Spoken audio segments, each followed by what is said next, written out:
What's going on, everyone? My name is Tom from Dreadlabs, and welcome to this fundraiser livestream.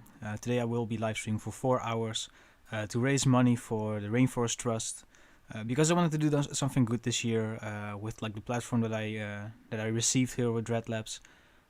We are with over 4,000 Instagram followers now and almost 7,000 subscribers. So I thought, why not, as a community, try to do something good and raise money to repair our rainforests and regrow trees all around the world. And we're gonna do that by helping the Rainforest Trust today.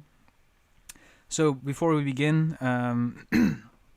today I'm gonna do a poster design of some sorts from start to scratch.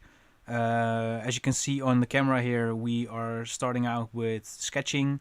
We're gonna do some Illustrator, Photoshop, Cinema 4D, and I don't know, well, let's see if we can get like a decent poster in the end of this. So during that time that we do this, I highly encourage you to go to dreadlabs.net/donate. This will lead you to a fundraiser on Facebook that I started. Our goal is to raise 100 euros for the Rainforest Trust today. The fundraiser won't be ending after the live stream because between now, December 19th, and December 31st, I will be donating €1 for every sold product in the Dreadlabs web store. So that means if you buy 2 products, for example, Dread Shapes Volume 1 and Dread Renders Volume 1, these are both like €15 combined. That means I will donate €1 for Dread Shapes and €1 for Dread Renders to the Rainforest Trust myself. This sadly won't apply to the layer styles, which are free in the web store, and that's because if, for example, 1,000 people start free downloading this between now and December 31st, I won't be able to cough up $1,000 sadly to donate it. So that's why I didn't include the free products in this fundraiser.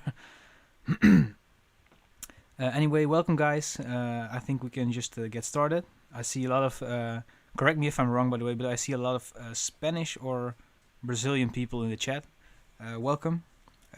Also, if you have any questions during this process, I will be doing this for 4 hours.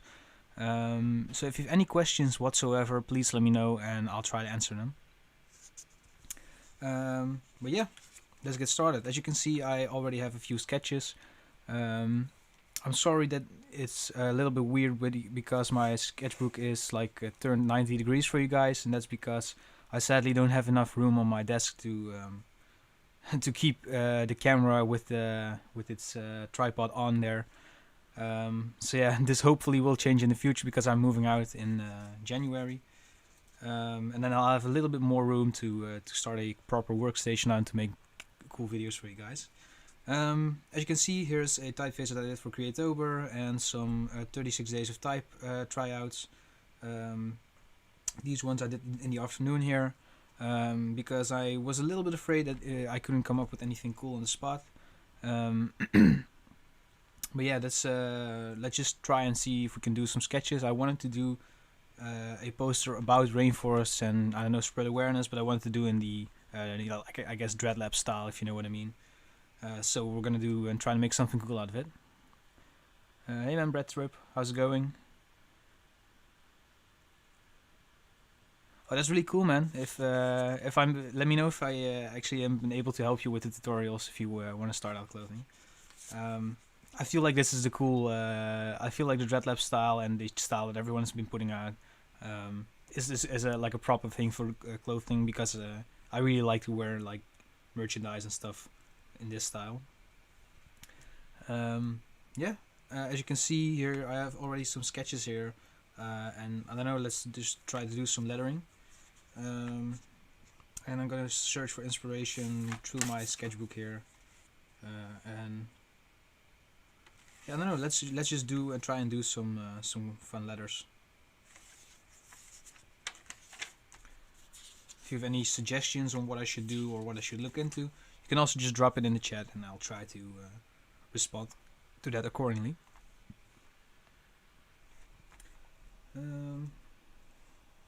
So I want to start out with just doing the D and the L for Dreadlabs because that's yeah. We only have 4 hours today, and trying to make like a letter typing like this,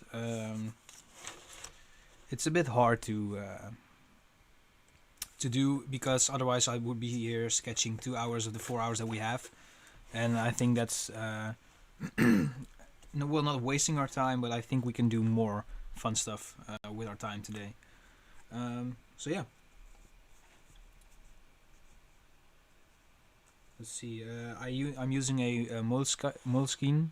Let's see if I can try to zoom in a little bit for you guys, that you can see a little bit better.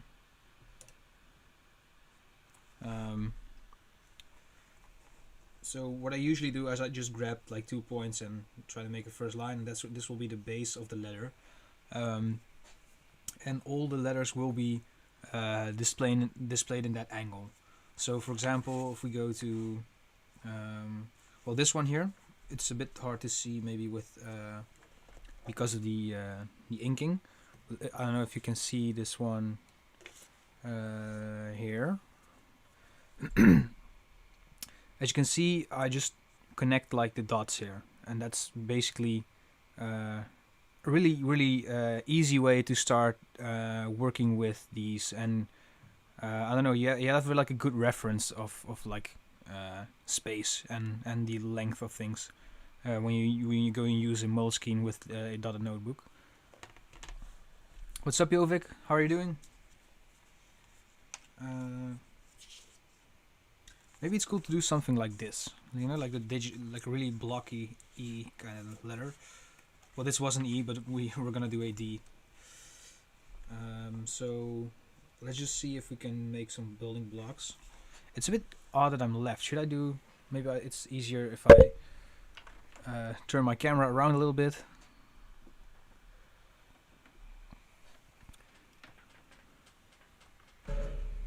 Like this. Might be a little bit easier to see as I'm left-handed. Alright.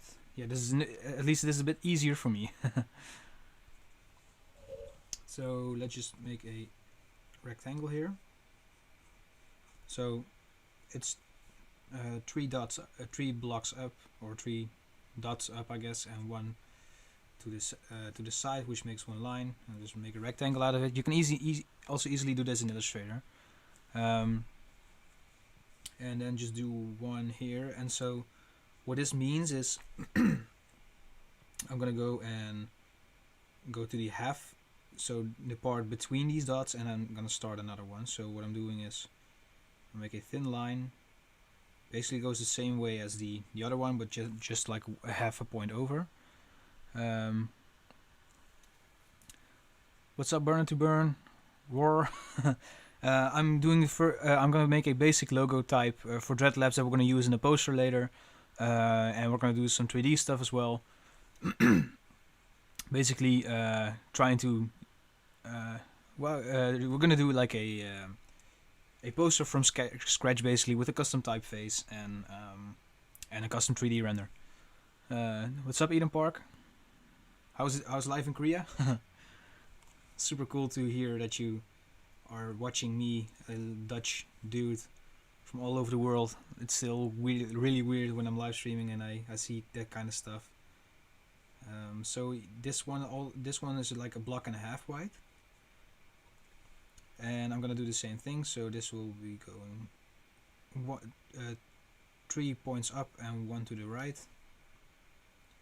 and I don't know if you guys can see it properly. If it's too hard to see, let me know, because then I'll try to move the camera a bit. But yeah, so what if we... Okay, then we have this block here, and then maybe I'm gonna do the same here. So we have 2 blocks now here. You can erase the middle part. Sup Ray Ray, sup Bob. How are you guys doing?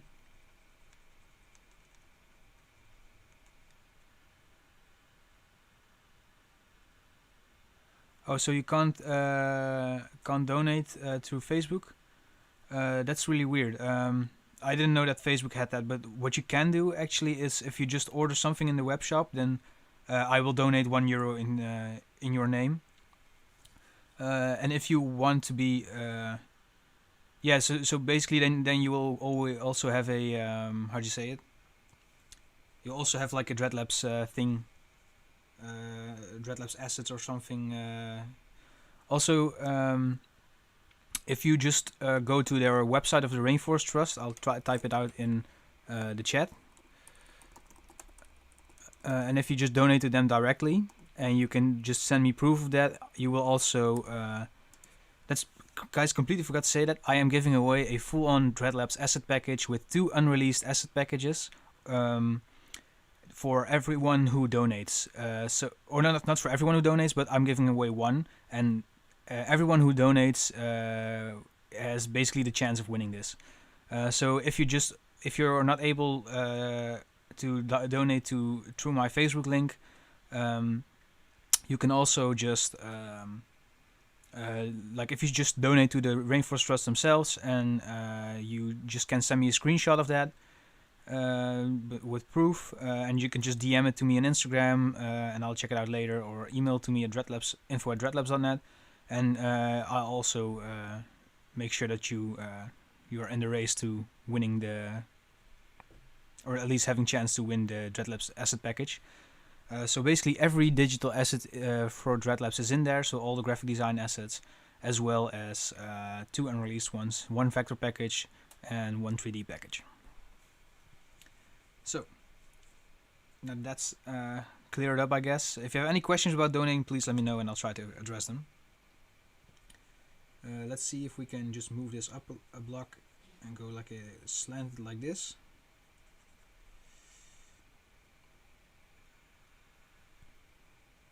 Maybe like a half part upwards like this, and then just erase the lines here so it will become one shape.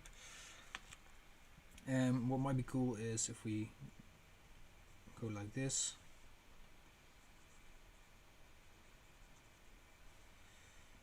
Let's see if this is possible. Let's go.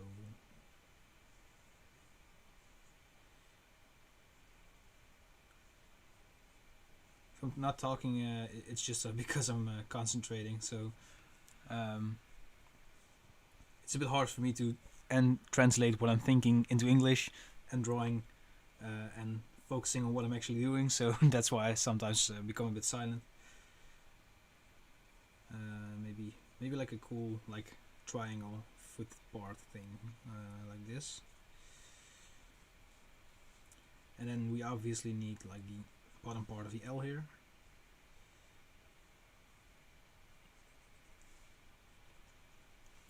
So guys, you have a really cool question, and also something that, yeah, that's a really cool topic to talk about. Actually, I want to make more videos about the creative process instead of just tutorials in general with like doing how to do things in Photoshop. So that's a really cool one, and I'll actually write it down after the stream. So guys, I have a question for you. Which designer and which artist, so which musician and which designer have been the most influential or of your year? So yeah, basically, who was your favorite artist of 2020 or favorite album, and who was your favorite designer of 2020? Let me know in the chat, because I'm really curious about that. Maybe if we connect this one, because otherwise it will be a bit weird. Then you won't really see that this is a D.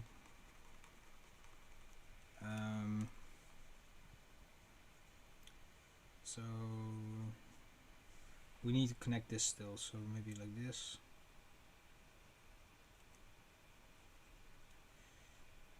Just connect it anywhere, I guess. Maybe this line needs to be the same like angle as this one, so but the opposite on the opposite side. So erasing this and connecting it two into one.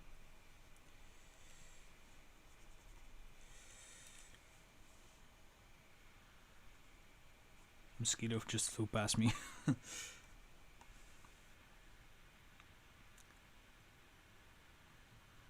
Ooh, nice ones. Oh, action. Wait, this does action bronze and paint? I didn't know that. Actually, yeah, I didn't really like. I know who he is, but he was supposed to play at a festival where I was going to a few years ago, but then he cancelled. I know he does. He also does something with food or something, right? Also, the guy, people who mentioned me, thank you so much. That means a lot. Even though one of you is my girlfriend. All right. So we have kind of like a base here, and I don't know. I think it's a little bit hard to see from the camera, so I'll hold it up in just a second.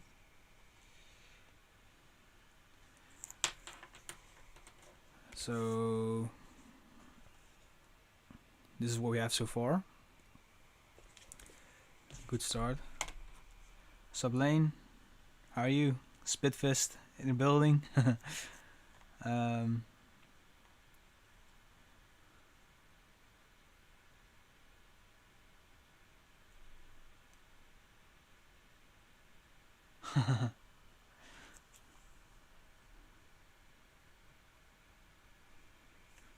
I like, you know what I like about our style, like in this graphic style, that there's so much different. There's so many different like styles that go with this. You know, like I guess it's really influenced by punk, but I don't know. It really matches up with rave as well, and rave music, and it can be techno, that can be EDM, but also like a lot of artists listen to hip hop. So yeah, that's really cool. Um, I've been trying to in the last few weeks. I've been trying to listen to a new album every working day, or but yeah, it's a bit hard because otherwise obviously you have to find new artists every day, and you know sometimes you don't like it. Um,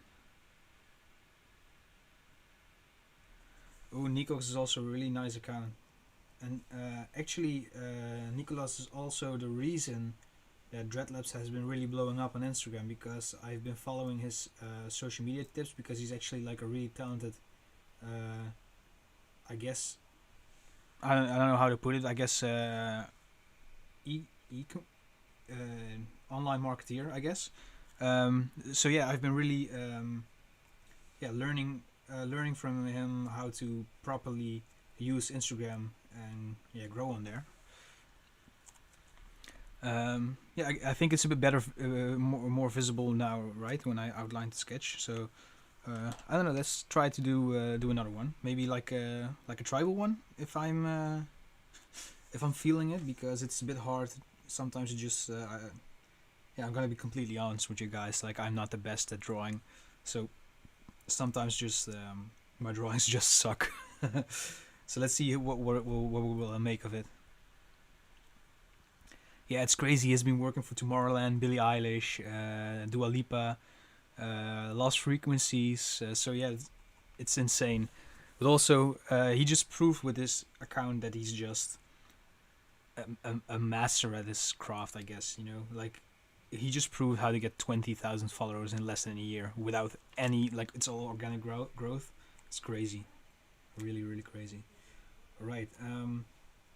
So we have a D and we have an L, and it's always a bit hard because if you look at the letters, it's there's always like you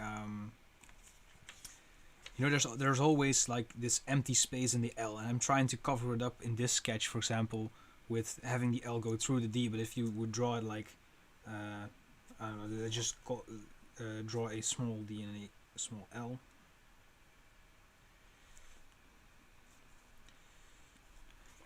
There's always like this empty space, so that's why it's kind of hard to try to do symmetrical things. As you can see here, I just added like an extra thing, but that means that this is starting to look like a C instead of like an L. And I'm actually planning to do more Cinema 4D tutorials, and I'm actually gonna try to model a tree later in this stream. So yeah. Let's see if we can do some more.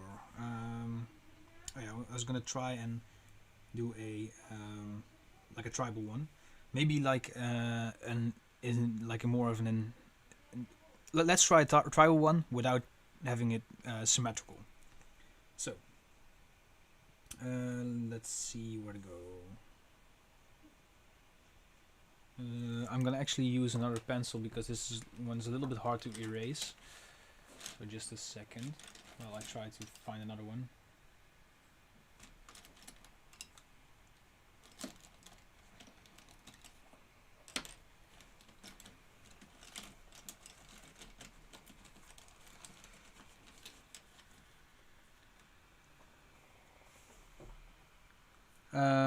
So I am self-taught at everything that I'm doing for Dreadlabs. I do go to like some sort of a design school, but they expect you to just learn everything yourself. Yeah, I also learned like coding there, or like, well, we don't learn coding there. We get taught how to use coding. It's I wouldn't recommend going to my thing, my college. I guess it's yeah. So yeah, this will be available for playback later. So if you don't have time to watch it now, or you need to go, you can just watch this back tomorrow or whenever whenever you have the time. So the how I got to learn Cinema 4D is a bit. It's yeah. I learned a lot. The first thing that I did when doing Cinema 4D was. I just looked up, like, for example, how to do the chrome effect, like how to make a chrome material, and then I just followed the steps. I just picked out like 2 or 3 tutorials, and I guess I guess I just like followed along. I have no idea what I was doing, obviously, because it was like it was like a advanced tutorial, I guess, but by doing that like multiple times, like 4 or 5, 6 times, I started to notice, okay, this is where the materials go. This is how this material works. This is how this shape works, or this object. So, yeah, it's just a lot of trial and error, following along, and I guess once you follow along a lot, you can kind of try to start to experiment. But some channels that really helped me out are photo tutorials for when I just started out, for the basics. And I've been recently following tutorials by Daniel Danielson. That's his actual name. He also has a YouTube channel, and it's a bit more advanced. So if you are feeling comfortable with working in Cinema 4D, I really recommend checking out his tutorials, because he is insane at what he does. Like, yeah, it's just crazy.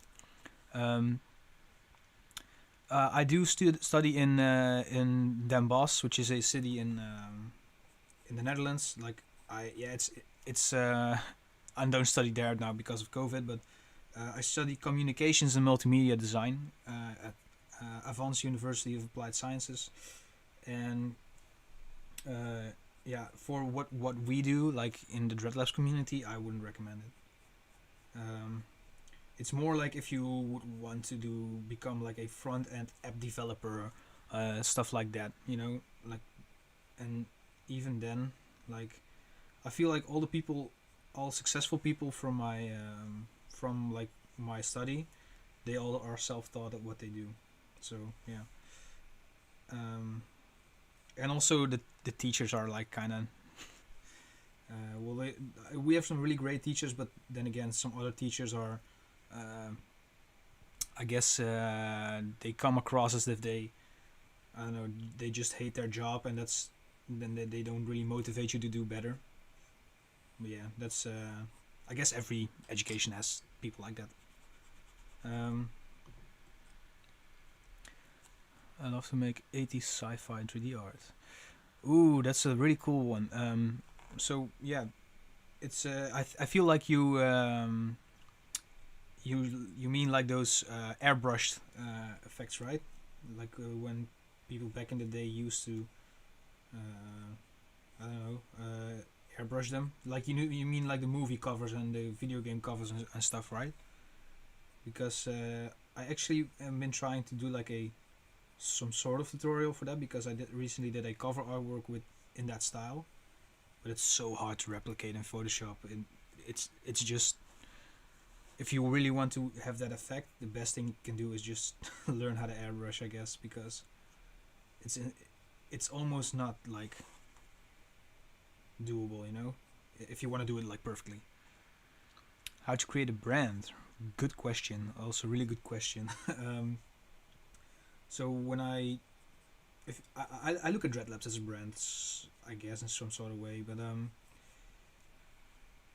the way I started out is what do I have to offer, and for who am I doing this, and what do I want to do with this, and why would people be into this? You know, like for example, I started doing the assets because I felt like I don't know, people would like more assets, and especially the tutorials. I feel like there wasn't really like a lot of tutorials on what we do, on what you can see on Instagram in our design community. So I thought, let's just try to teach people that.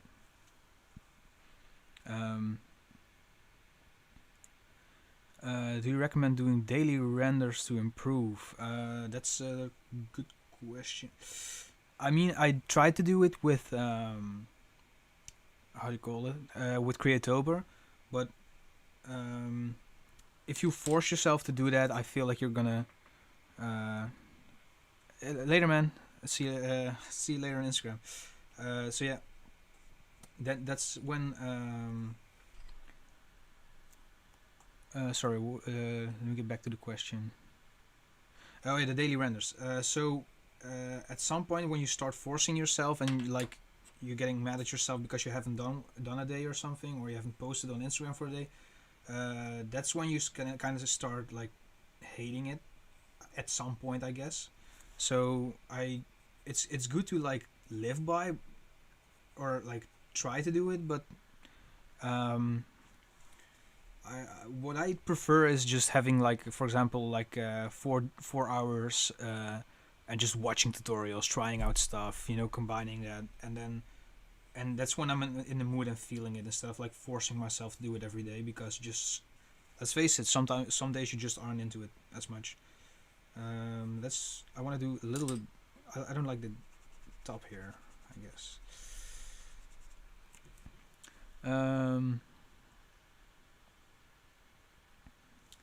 Yeah, the best way to just learn stuff is, I feel, through the internet and practice. What music influenced you the most? Any bands or artists you? Ooh, good question. Depends on what music you're into, because I am in a lot of different types of music. I try to share like like an album every week on Instagram. But I don't know. I've been really into what have I been listening? I'm a big fan of Childish Gambino, and my favorite album of all time is Camp. So if you haven't heard that, I really recommend checking it out. It's just a really cool album. Or I did. What I'm also like to listen to well and when I'm driving is Dragon Force. So it's something completely different, but I don't know. It just hypes me up, and I guess then there's some techno, or like techno influence producers, and one of my favorites there is I don't know. Yeah, like I love IO. Rest in peace. So I am using a Stettler, and this is like a mechanical pencil, and then just a I think this is just a HB pencil, and I have no idea what eraser. And what I want to do and learn next year. So I'm actually moving in with my girlfriend as of January 1st, so I can't wait to finally live on our own and having our own place and just doing whatever we want to do. I am planning on releasing another brand outside of Dreadlabs, which will be a web shop of graphic design t-shirts. Basically, like all of my one-off work will be sold there on merchandise. So unused proposals that which my clients are fine with me releasing. Um, I also want to expand on Dreadlabs. I want to get more into the music part of the creativity, as well as the clothing part. I'm gonna go and show you guys how I paint my clothing, because I used to paint denim jackets a lot a few years ago. And I don't know, it's just really fun, and it's also a really cool way to switch up if you're only working behind your laptop. So that's what I want to get into a little bit more. And analog synthesis. If the sessions. Oh, Ray, that's really cool. I hope you will stay until the end, because yeah, if let's see, if I plan my thing correctly, it's after 30 minutes I'm gonna try and put some stuff into Illustrator. I'm gonna show you how I usually trace my sketches, and how to make like actual vector shapes out of your sketches like these. So yeah, when we were actually also in the 2021, two of my friends are starting for a college project that is they're gonna work for Dreadlabs. So in some way that will be the first time I will be kind of like an art director or a director in general, which is super cool. Can't wait to dive into that. But yeah, if Dreadlabs ever becomes like a big studio, I would love to work with you guys. And I'm also really like eager to start working, thinking of stuff when I can involve you guys in the process as well. I want to do more design contests, maybe music contests. We're launching a Dreadlabs music label as well. So like a lot of cool stuff is happening in the next year, and I can't wait to to share it all with you and have you guys there with me.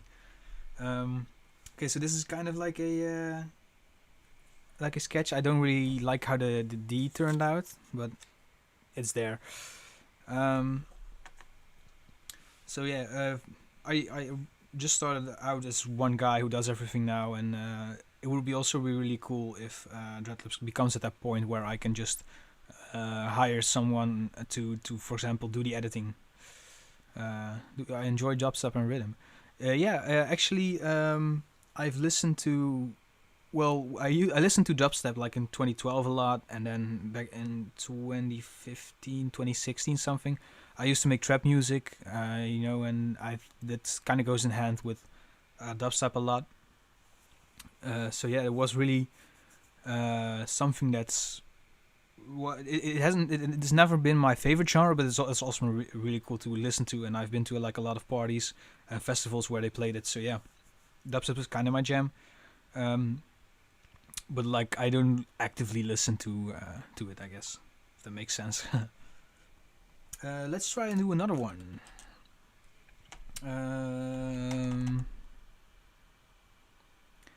So what does Dreadlabs mean, and what's the inspiration? So where Dreadlabs originates from is I am a graphic designer, but I started out as a producer myself. I used to make music, and I've been into fashion for a long time, and there's all these different creative practices that I really love doing. But at some point in my career, I just gave up on the music thing and started becoming a graphic designer, and I kind of like started hating myself because of that, because I felt like I let something go of me, like trying to pursue the whole music thing, and that combined with like a lot of stress, it spiraled, and it gave me like a nervous breakdown, and this is like 2 years ago or something.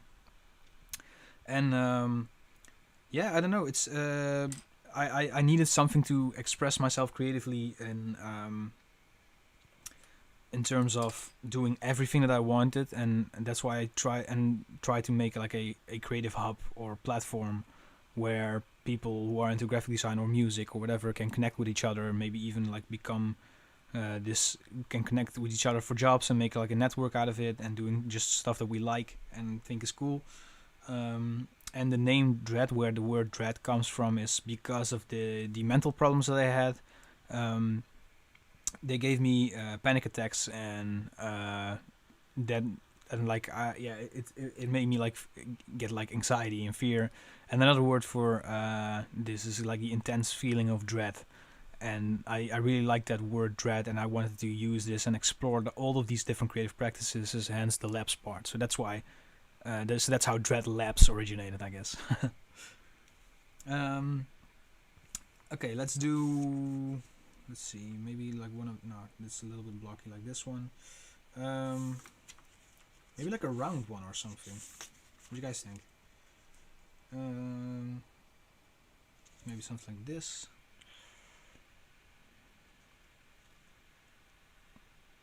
Hey Nitsa, I am a self-taught designer, and I am going to like a design college, I guess, but it's not related to anything that I'm doing with Dreadlabs or album cover design, or All right, I guess let's do one more, and then I can drag this into Illustrator, and I'll try to make some live graphics for you guys in that, and then we're gonna arrange the poster part of it. So yeah.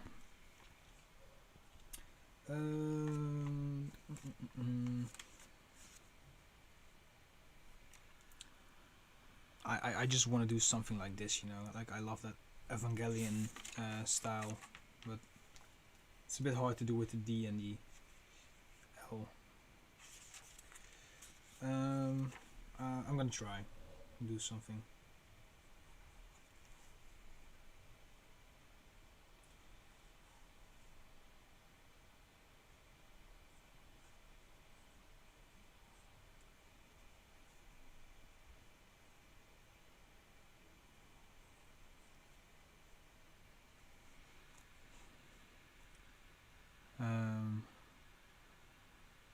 How far am I from doing this as a full-time job? Ooh, good question. So, wait, I'm gonna do Ray Race first. So, the best way to easily to learn lettering and typography. Any resources that I suggest? So the typeface, I guess I just sketch it out. I followed this one class on Skillshare by Harbour Bigmore, I think is his name, and he just teaches you how to make a typeface from scratch with like a lot of character. And I've checked out some graffiti and calligraphy books in terms of the basics on how to create letters. And but like the first time that I worked with lettering is my old art director when I was interning just like told me a lot of the stuff, so I just made it, and then he just gave feedback on it and said like, okay, you should do this, and the lines, vertical lines should be this, or as far as the school thing goes, it's not really. It really depends on what you want to do in your life, man. Where I am, I felt that the reason that I'm still in school is just to pay off my student loans, because in the Netherlands we have this system where a part of my student debt gets cancelled when I graduate, and that's the only reason I'm still in design school. And if this whole thing ever messes up and I am not able to get a job, it's always nice to have like a how do you call it, diploma. But and for example, I don't know, if you want to get into law or something, like of course you should go to school for that, but it really depends. So Jovic, good question. I am a bit far away.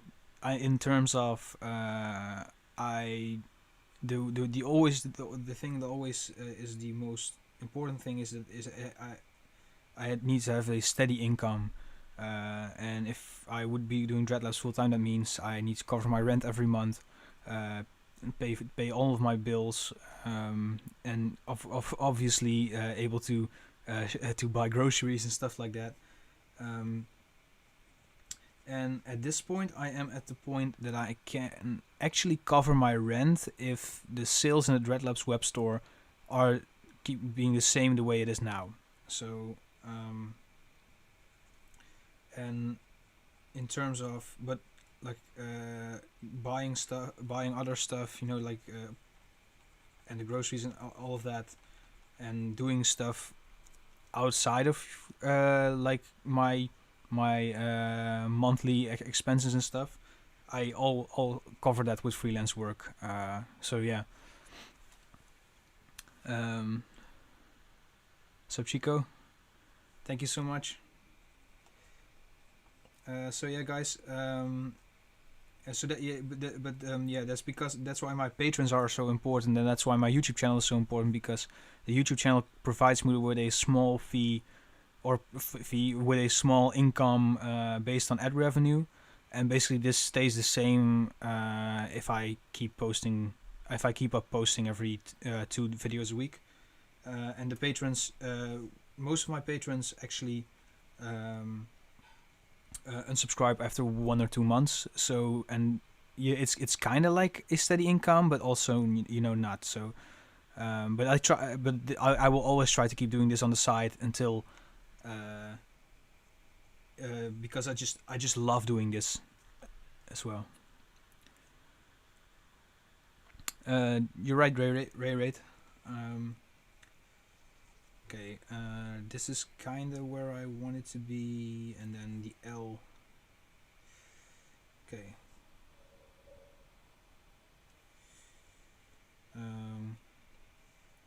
Let's see if I can do it like this. 2, 3, 4. 1, 2, 3, 4. And then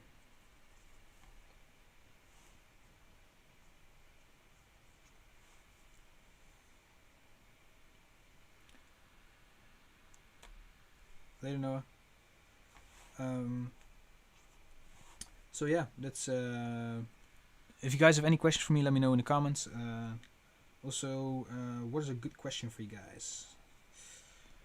What creative practices do you practice now? So if you are you a designer now, and also what's something that you have been meaning to get into, and maybe want to get into in 2021? That maybe music, or maybe if you're a musician, want to get into graphic design, or maybe even into like what I've been meaning to get into spray painting.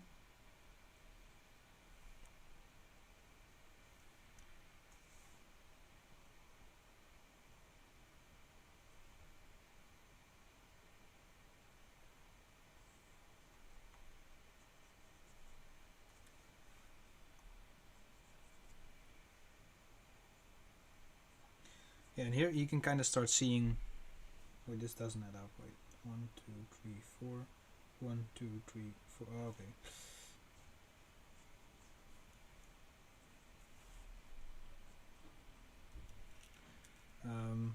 Yeah, this is what I meant with like the L. As you can see, there's like an empty part here. So what I usually try to do is fill up either this part or add like an extra part here. But it's also like hard to make it so that it doesn't look like a C or a G.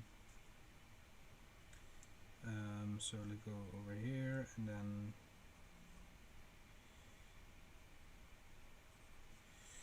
maybe like this. Yeah, it starts looking like a C now. So I am going to remove this.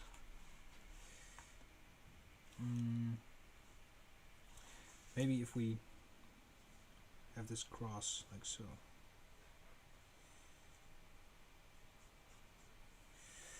I don't know. Anyway, we're like 45 minutes in now, almost. Yeah, I kind of agree on that. Yeah, 3D. I feel like a lot of graphic designers need to start learning that, but I also think it might be just a trend. For example, like hand lettering. Like I think it's an extra skill that you definitely. It's always good to have, but yeah, I'm not sure if it's necessary. I guess it definitely will make you a better designer.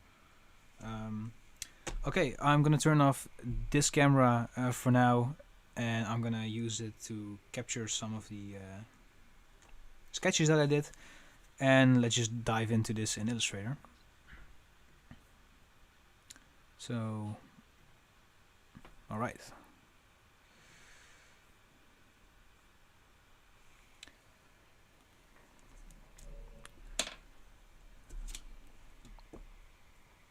So the way I'm gonna do this is, if you don't have a scanner at home, let me show you how I do this in Photoshop and Illustrator. Wait a minute.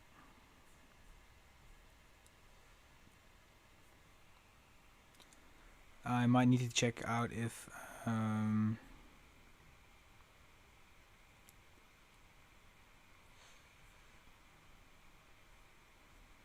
Yeah, this is need to hide some stuff from you guys, sorry. So what I'm gonna do here is I'm gonna go and turn my flash on. Is it necessary to have a mentor? No, but what I like most about doing this is the best would be having friends doing the same practice as you. It definitely helps you learn, but I don't think it's necessary. Okay, so let's take a picture. And I'm gonna airdrop it to my laptop.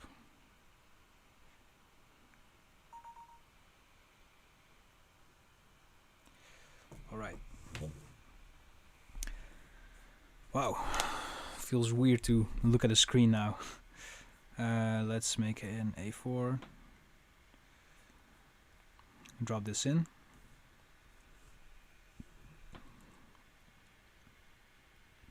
Any good starting points for that?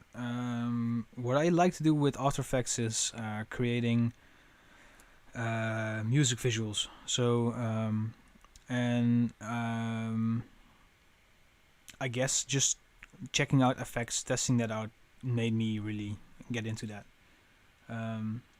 Lots of package designing, clothing. Cool. So how as you can see, this is a picture and the picture is not straight at all.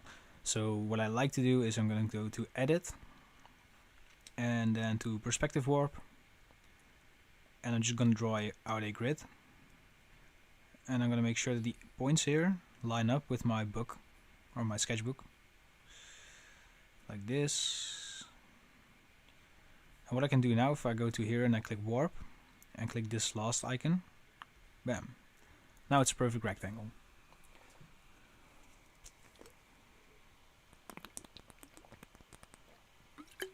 Definitely. So yeah, I am having a friend of mine make a custom PC, and it's gonna have Windows obviously, and I'm gonna miss AirDrop so much. I use it so much. Okay, so I can now export this. Let's quick PNG, and we're gonna drag it into Illustrator.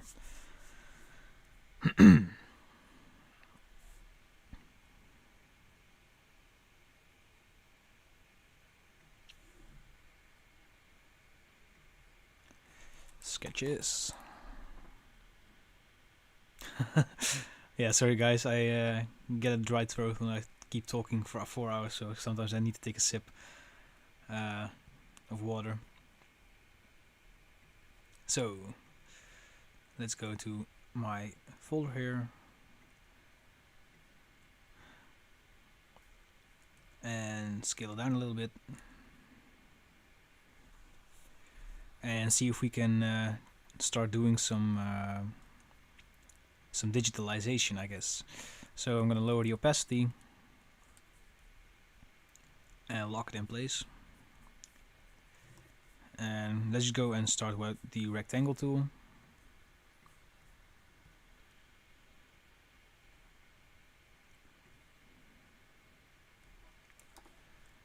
And with the free transform tool, if I press E on my keyboard, it will bring this up and I can shear this. So, and I'm gonna have this part used twice, so I can just move it over here.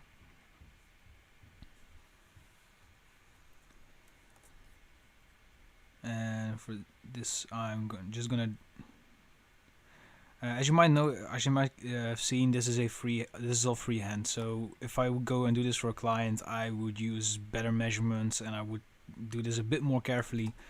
And that's just because I've only 4 hours to do this, and I just want to try and do it as perfect as possible. But I don't want to sit here for 4 hours in Illustrator, and because that will start getting boring, I guess. So let me just get a sip of water again.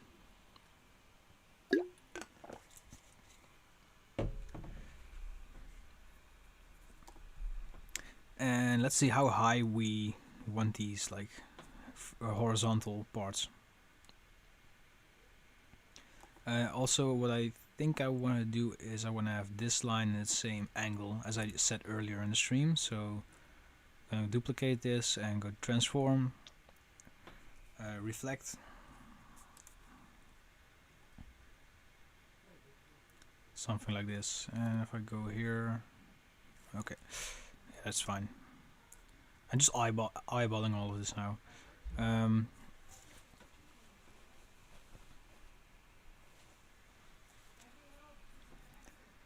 So let's see how big we want this, and how I'm gonna do it is I'm just gonna fill everything. So pressing Shift X, and let's just let's make this transparent as well, so we can see our sketch underneath. And I want to go here and cut this part off. So I'm going to go to the Pathfinder and just snap it right off. And I feel like, let's see what happens if we just use these weights. And I'm gonna go and duplicate this and cut it off here. Oh.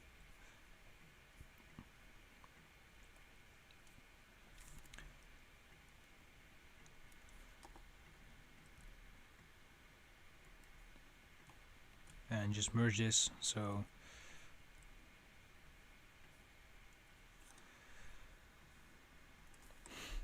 it's a really odd way to fix this, but yeah. Okay, and I actually want to use this same length at the bottom here. And how I'm gonna measure that is I'm gonna make a rectangle that's red.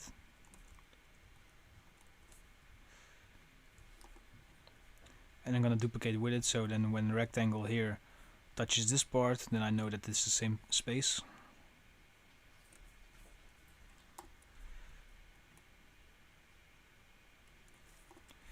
Like this. Now I can just delete the rectangles.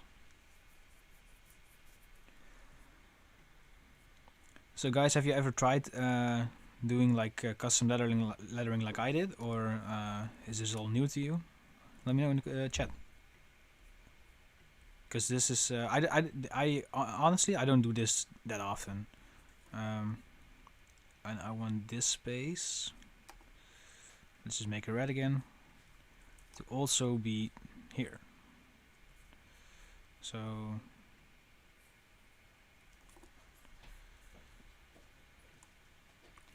and if you are struggling with this, what I like to do is grab this anchor and just make a line with the pen tool, and then select both of these and make this line that I just made like a key object, and I can just align it and then delete the line.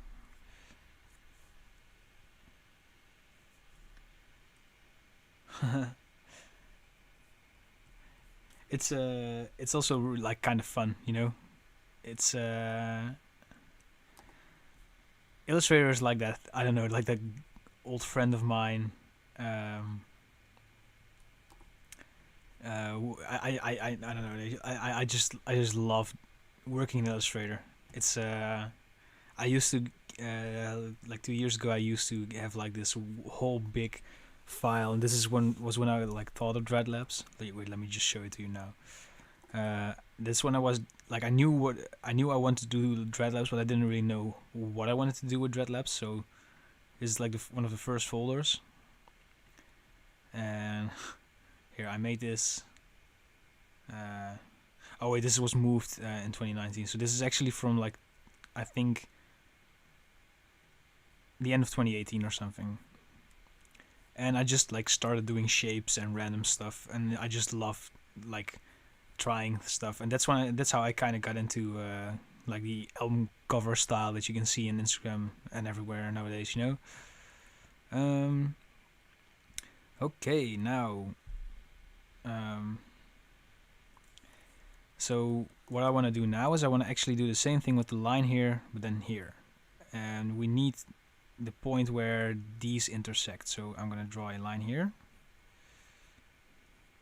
to make it sure that it has the same height as this rectangle here. Click on the intersect and draw it straight down. And I'm going to select both of these. Wait, let's just copy this one. And make this one a key object and align it again.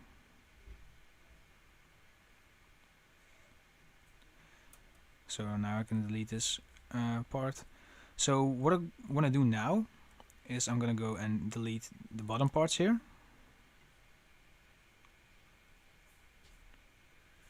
And that looked odd from here. Can you see that? That like small red line. And I'm going to go and delete these. And now I can just connect these with Command J. And now we exactly have the part where we need to use to cut this part off. So, bam.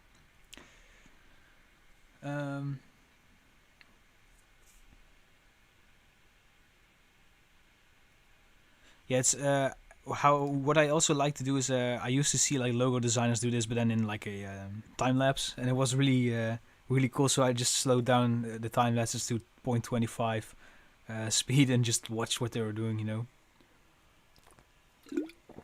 I just spilled water over my laptop. Oops.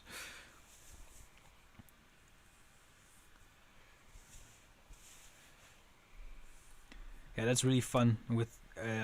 And it kind of reminds you that this is also like it. Obviously, it's a job, but I don't know. It's also just it's how great is it that we can do this as a job for a living, you know? And this angle I don't really like, so let's see. Okay, I'm gonna use this angle for that, I think. So let's go and wait. Rotate this. Yeah. Oh.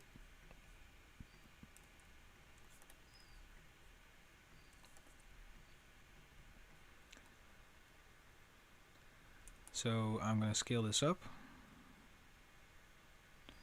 And make sure it aligns with this. Okay, so this is a problem. Because I don't like this angle, I think no, this is there's too much space here. So what I think I'm just gonna do is, because yeah, this one was also too, yeah, so I kind of want to have a middle way. So what I'm actually gonna do, I'm not sure if this is actually a technique or not, but so I now have a line. Let's just make the line green so you guys can see it a bit better. And that's the exact part where this shape would end and this shape would end, you know? Like if this were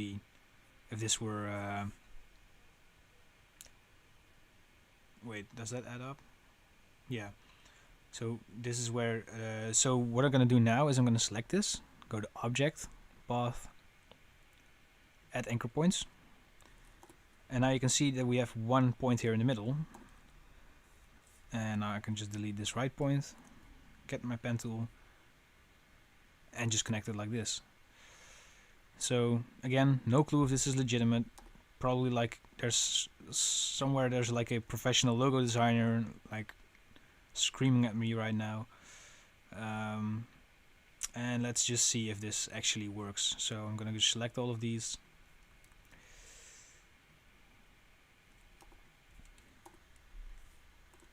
I mean, it kind of looks cool, but let's make the opacity 100% and black. Does that work? Why is this transparent?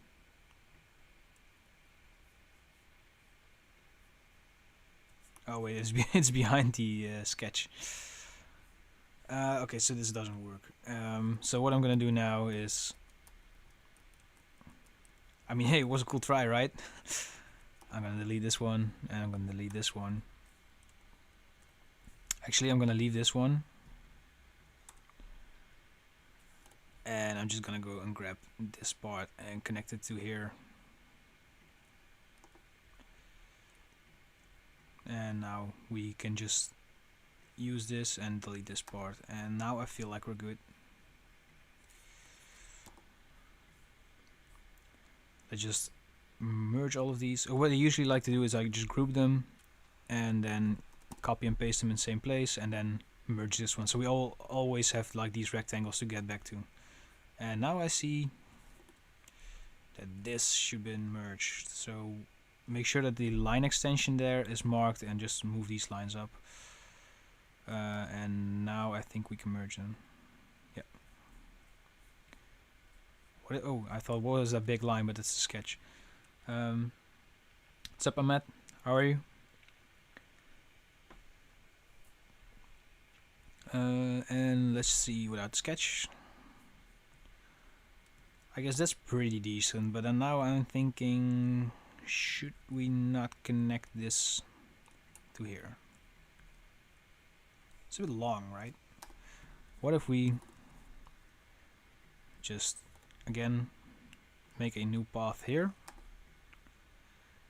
to have it at the same point here, and then we can just align.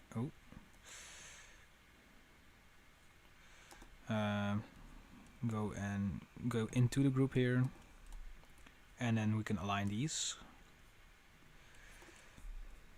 Does this look better? Ah, it kind of looks better, right? Alright, so there's that. Let's just do another sketch. Let's do the tribal one here.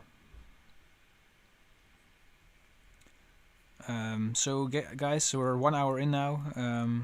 For the people who don't know, I'm doing this live stream 4 hours to raise money for the Rainforest Trust because I want to do something for a charity by the end of 2020 with Dreadlabs.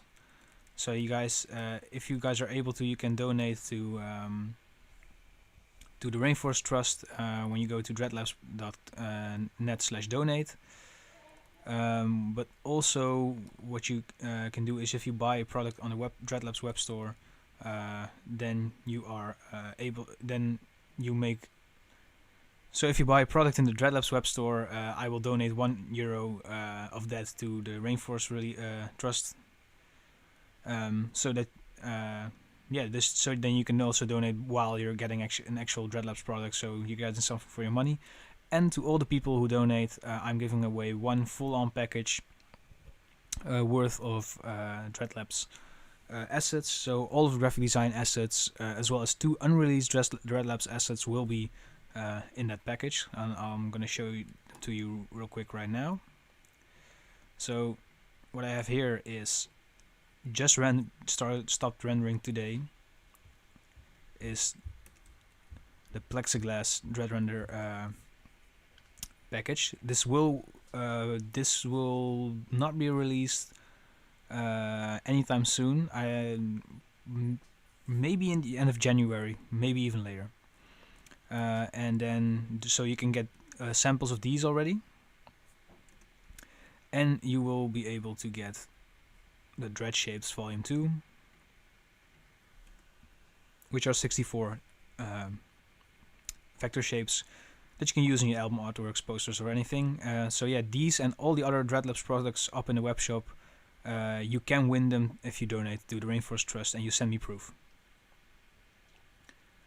Do you have a master document of all your most used assets? Yeah, so I've. You mean like the assets that I bought as a designer, right? Burn to Burn.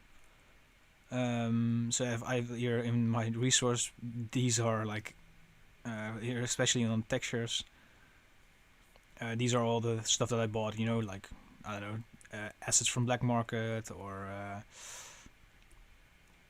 from Album Art Archive, Creative Market. So what I'm doing here is, so yeah, I just have a big folder. I think let's see how big it is actually. It's 30 gigabytes with like assets and stuff.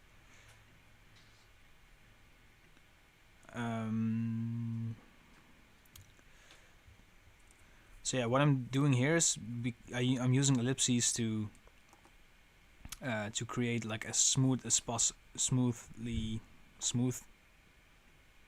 circles that go along with my sketch.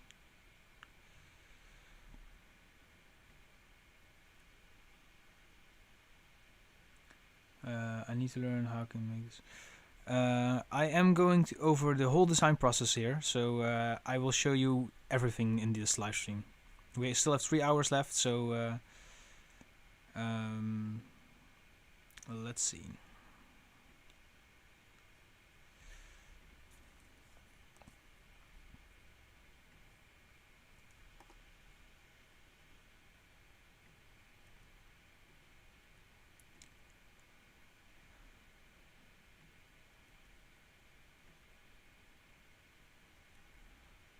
So are you guys gonna celebrate Christmas? And if so, do you know what you're gonna get as a gift, or maybe you've bought any gifts for someone?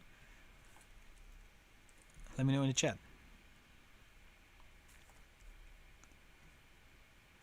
My girlfriend got me something in, and she says that it's something that I said to her that I wanted it, but I didn't like put it on my list, so I'm not really sure what it's gonna be, but I'm really curious.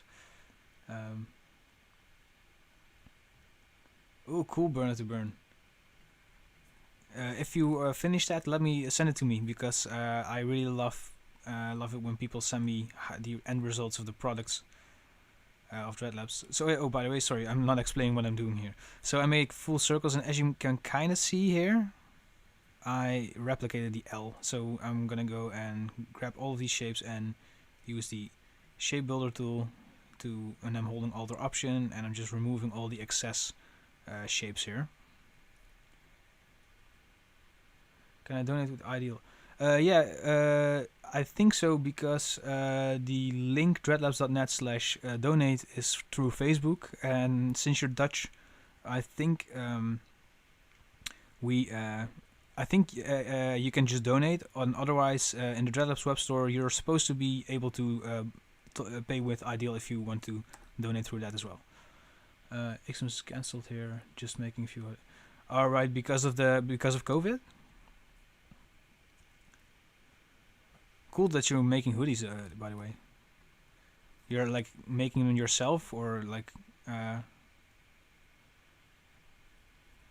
Yeah, the shape builder tool is so nice. It's probably my favorite tool to use in Illustrator. And what happens if we punch this one out?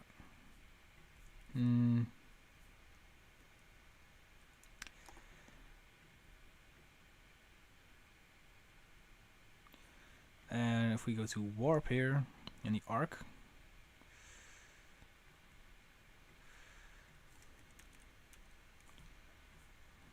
let's see if we can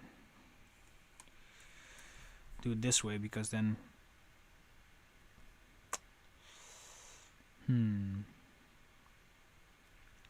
okay, so I'm gonna do the same thing here. I'm gonna make sure, okay, what's the bottom point here? I can see it through the smart guides, making a line and aligning this, using this line as a key object, like this. Can delete the line now.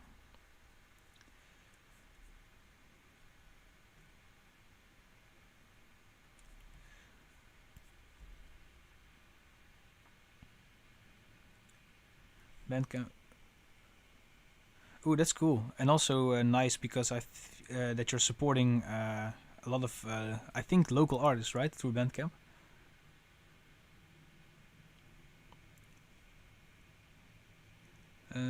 So yeah, this is like an odd thing here, and so what I like to do to solve this, if you're like in a hurry, there's the smooth tool in Illustrator, and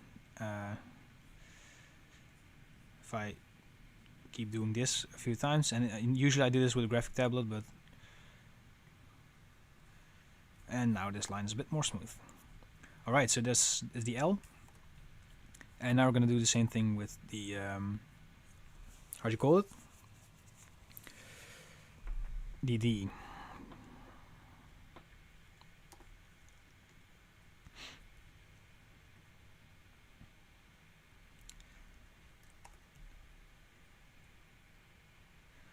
I miss. Do you guys know Astute Graphics? It's like a company that makes Illustrator plugins, and I used to have one of their plugins, but then they became subscription based, sadly. So I wasn't really able to cover it anymore because I just used one of their plugins and I bought it, but I don't have the money to just keep paying for it like yearly, sadly. But it was such a nice plugin. You can do you could make circles from multiple points. So I just click here and then drag here, and then it will be a perfect circle here. Techno, ghetto house, electro, nice. I don't know if you are. I think you're probably gonna like what we have in store then for the Dreadlabs record label. I'm also curious. Would you guys prefer buying like the Dreadlabs label music through Bandcamp or listening to it on Spotify? Or yeah, do you think that Bandcamp has an additional like value here as a label or artist, from a label or artist perspective, I guess? Okay. I think we have the full shape now. Let's just hide the L for a second. And then going into here again. Blammo.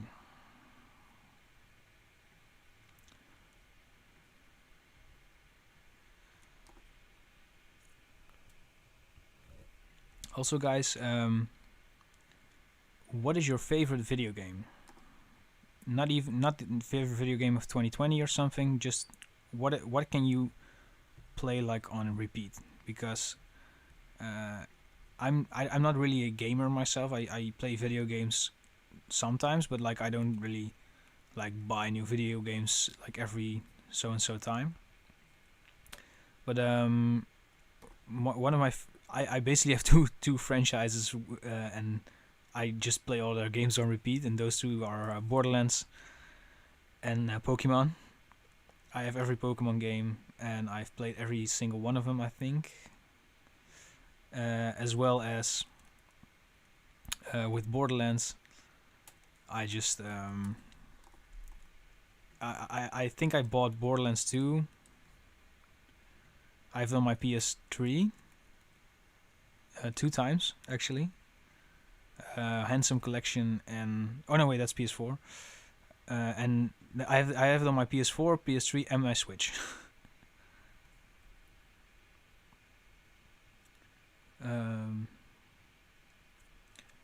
Oh, that's really cool. I've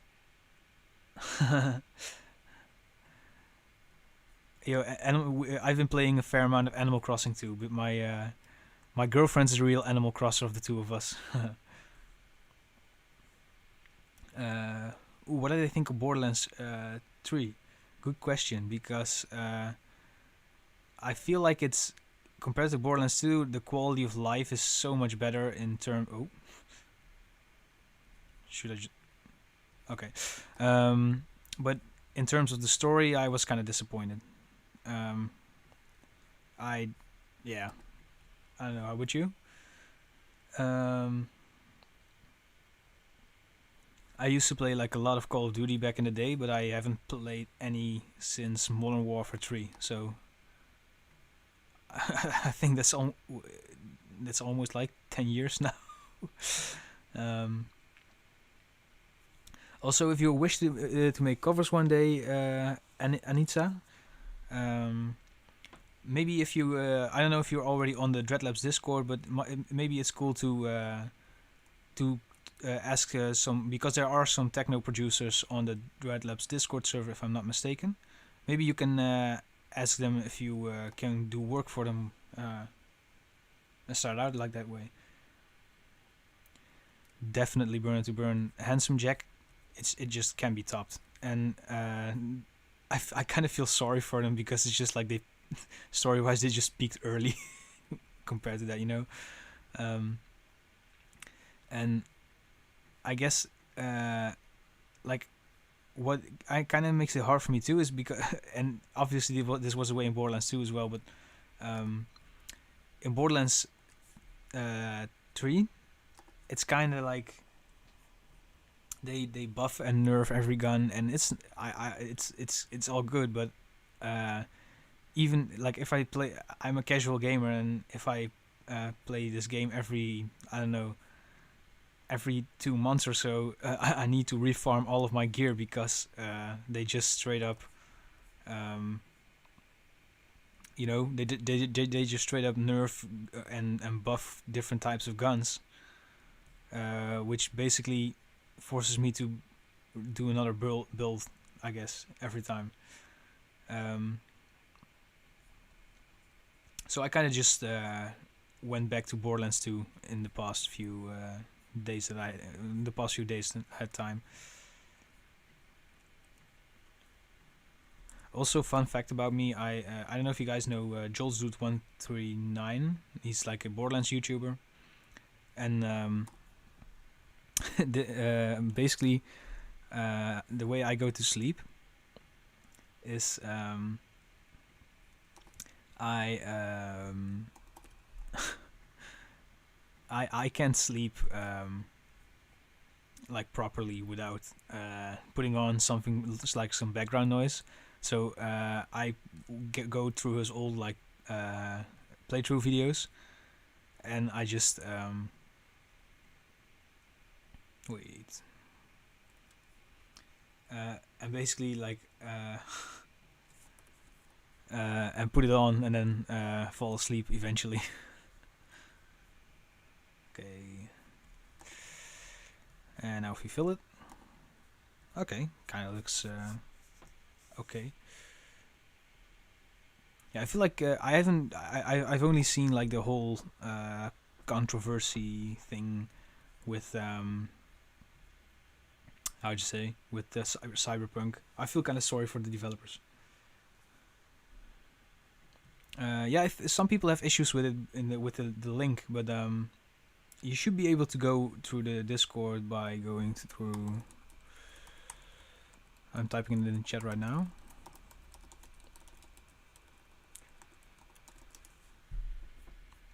All right. Let's just group these for now. And I feel like we're finished with the lettering part. Let me take a sip of water, and then we'll go and try to arrange the poster, because I want to have the poster like having that album cover artwork feel, I guess.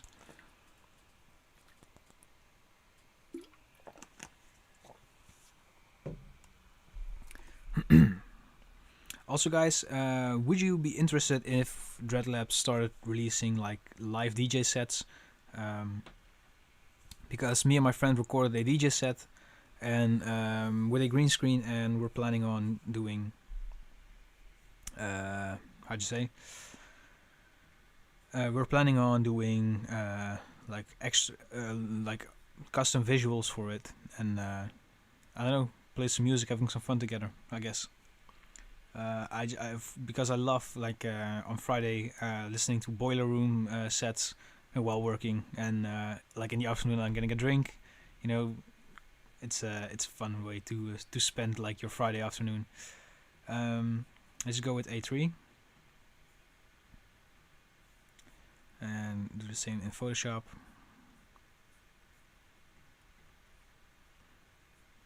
If this like print will go successfully. Oh, if we like make a proper I'd say if we make a proper poster today, I'm gonna put it in the web shop as a print. Nice. Welcome to the Discord.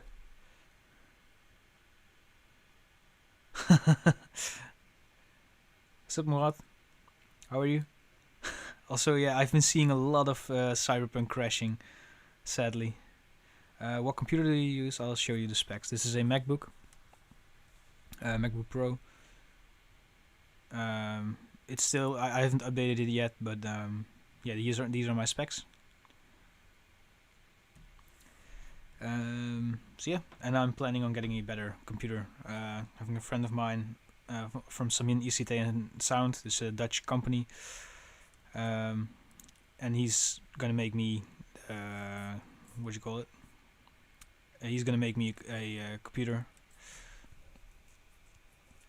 custom one, so I can do a proper how'd you say it? So I can do proper content creation, I guess. Okay, so what I like to do here with starting out a poster and checking out the arrangements is I'm gonna first grab a spacing, and I'm doing that with a rectangle. Let's just go. Yeah, we can use this. So this will be like the spacing. How'd you say? So we're gonna use this measurements as spacing. So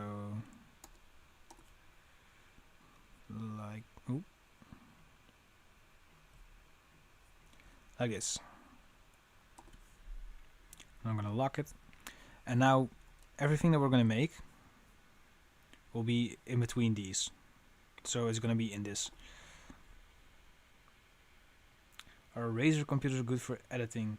Not sure. What I usually do, because I'm not the best at like knowing everything about PCs, is I just like send the specs to a friend of mine who knows, and then he can just give me advice.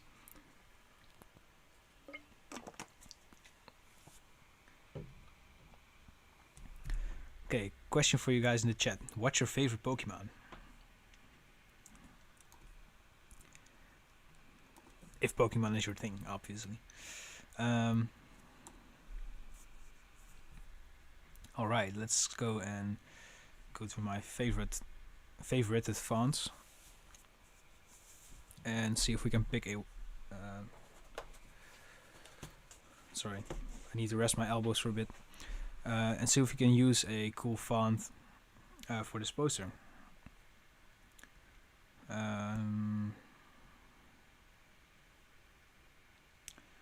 So, oh guys, I ordered some, I bought some fonts from Hyde, and they are something that kind of is similar to Dreadlabs in the sentence that they also a record label, and I think they make custom plugins. They release music, and they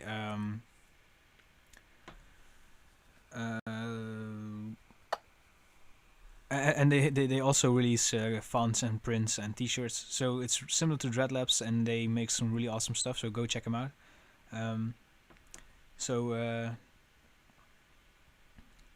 Ooh, Snorlax. I almost convinced my girlfriend to get like one of these giant Snorlax, how'd you call them? Like the no, not cushions, the bean bags.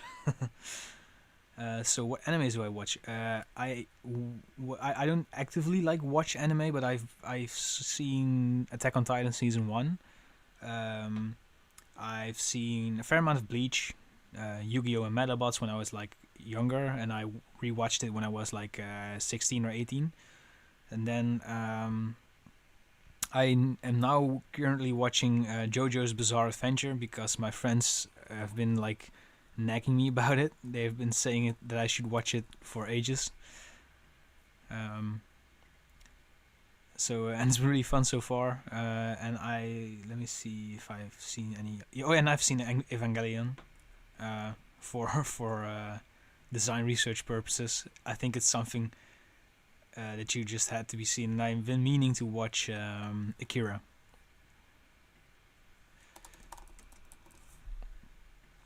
Actually, I'm going to show you guys something that I've been working on as well.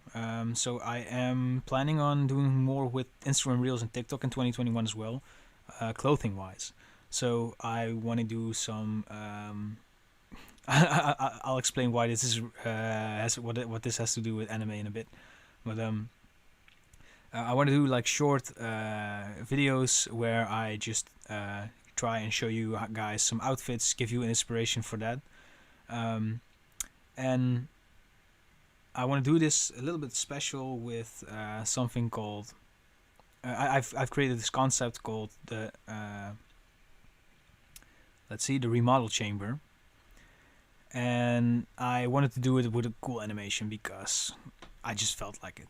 And let's see if I have a basic animation here where I can show you guys how it works. Alright, so yeah, I drew this based on some Evangelion inspiration and some anime research, animation wise.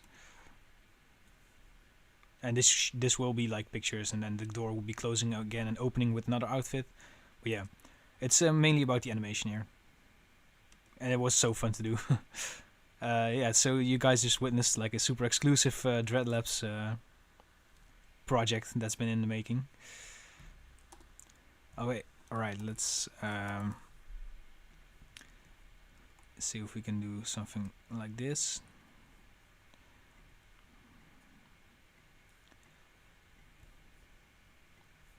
And then I'm gonna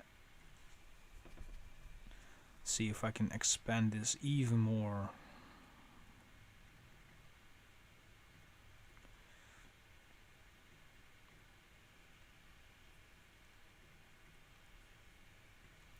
And it might be cool to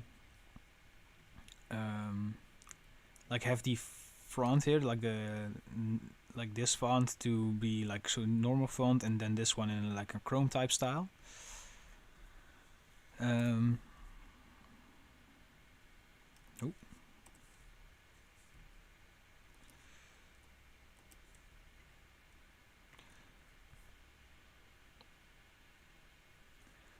Yeah, I drew it in. Wait, let me just pull it up again.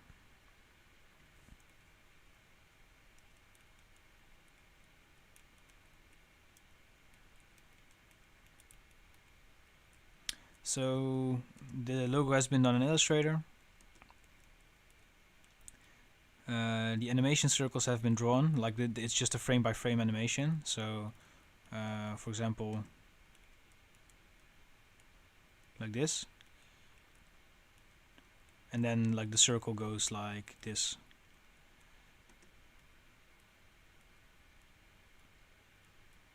And then doors are drawn in Photoshop actually.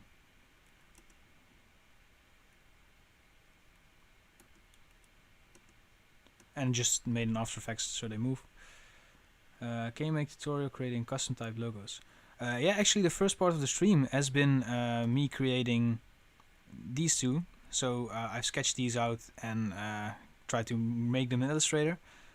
So yeah, the stream you can watch the stream back later, and then I'll show you a bit of the process goes into that. And I'm actually planning on doing more videos like this in a little bit of a better quality, but that's all something for the future because I'm moving out in 2 weeks, and then we need to get everything set up, and then we can finally do more custom tutorials like that. Alright, so let's go and let's just group these for now. And then I'm gonna lower this rectangle and then make sure that they are in the middle. Oh,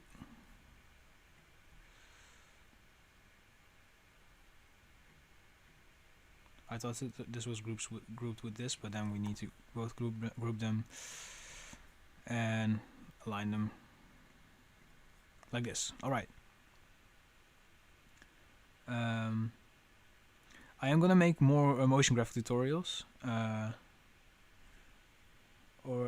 What do you mean, Ahmed? You mean? If you want, I can do like a video in the future on, and I'll break these. I'll break down the animation, if you would like that. So let me just copy the square. And what I like to do now is I'm gonna drag it down here. And now I know for sure that the next shape that I need to draw needs to be here. For how long have I been designing? It's a bit of a hard question because I've been using Paint.net and Microsoft Paint like back in the day, and then I started doing Photoshop in 2014. And like I've been doing it in this style, I think for 2.5 years now, something like that. Yeah.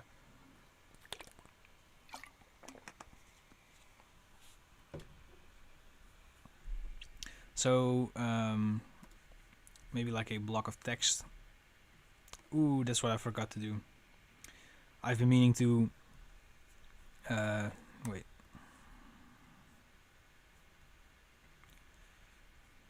Oh, never mind. Yeah, I've been meaning to write some text that we can use in this poster. We can just use some lorem ipsum text, and then I'll just edit it later, so you guys don't have to watch me on a live stream trying to come up with text.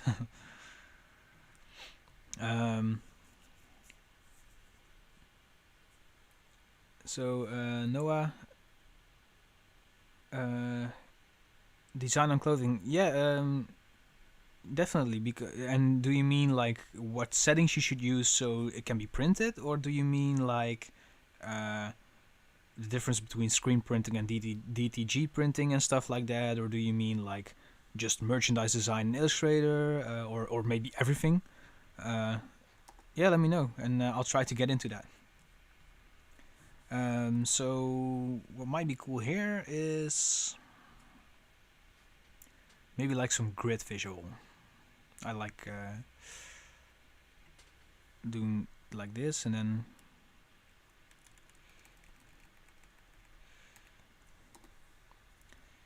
just dragging it in like so. The best advice for learning new skills. I guess. Ooh.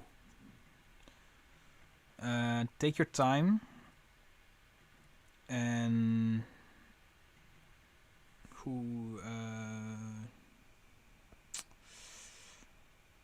I guess what I tend to do is just take my time, because if I'm gonna force myself in, for example, doing, I don't know,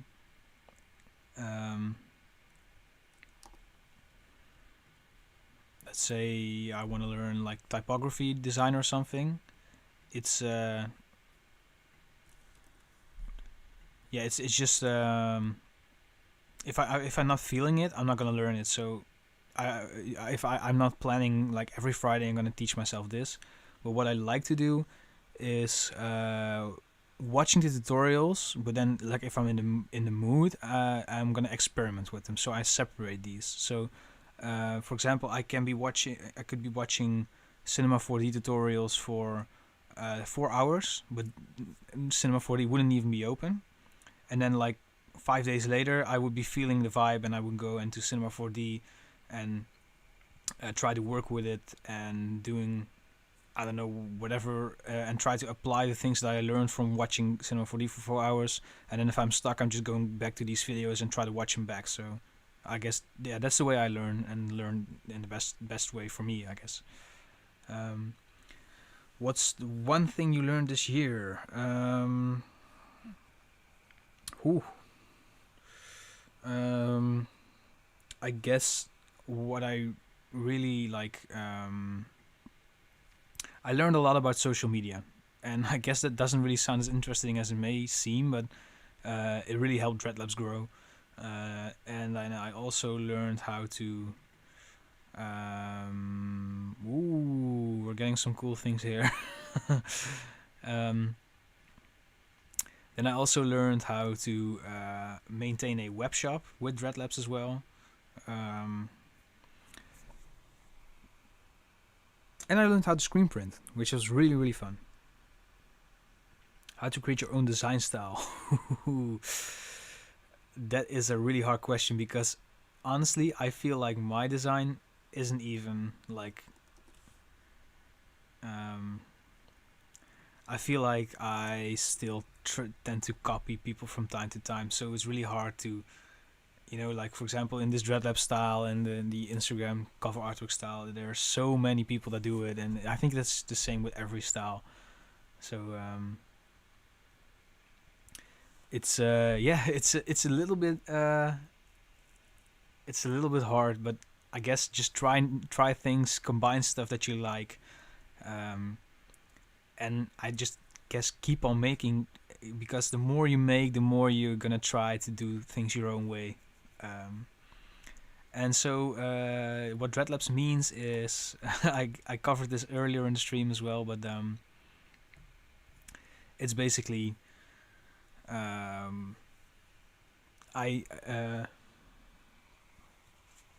want to explore all these creative practices, and these are all with a darker perspective. And I wanted to do this because I have been feeling anxiety and mental health issues, and having a feeling of dread, aka fear, which translated into dread. And then the labs is the researching and the exploring part in labs.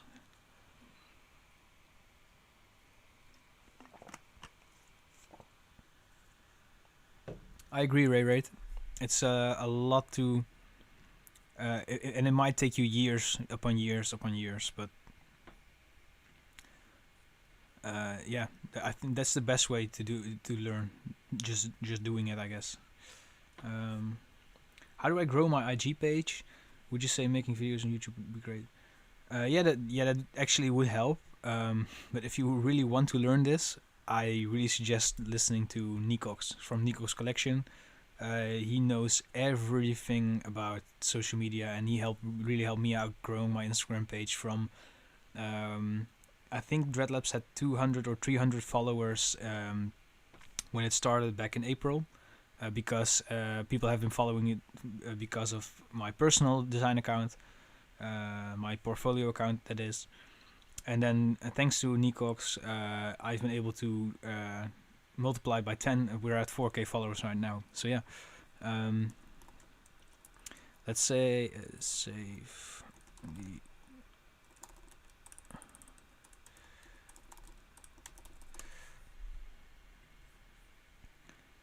Let's see what we can do with this.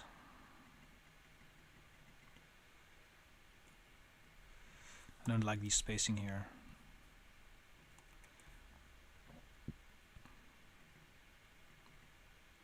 Oh.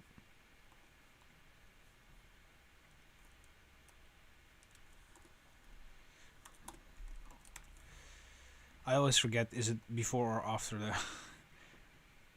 the last like letter?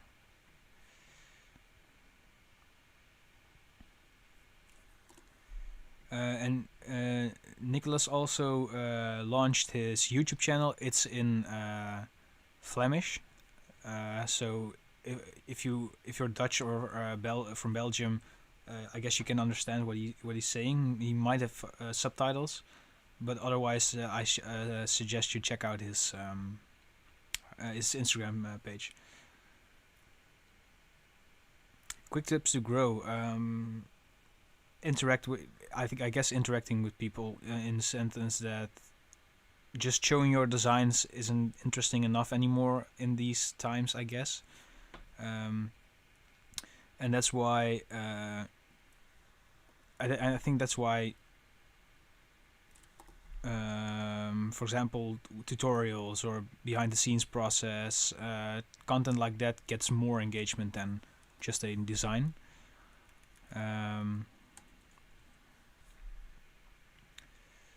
Then posting consistently, but the best tip that I can give you is learn the algorithm, and that's something that you can learn from Nikox, because it's too much to go into for a live stream now while I'm designing. Sorry guys.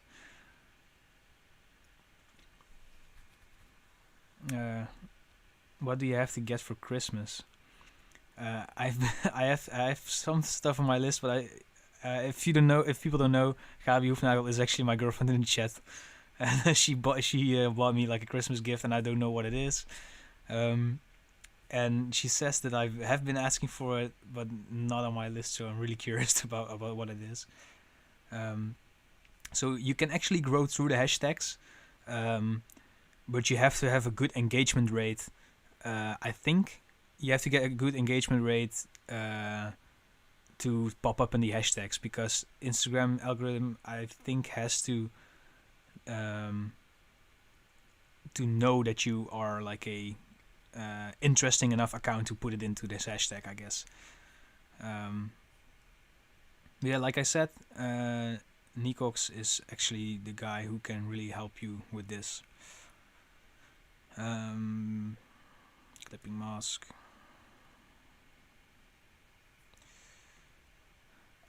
This is actually a bit odd, so I'm gonna delete it. I'm gonna do it a little bit differently.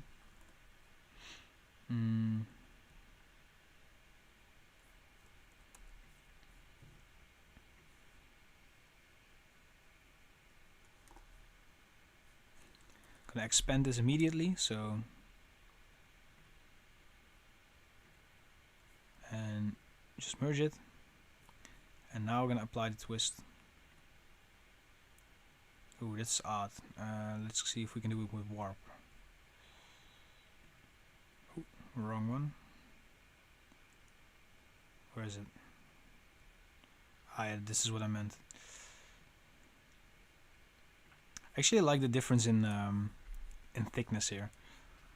And then we can go and where's the is it this?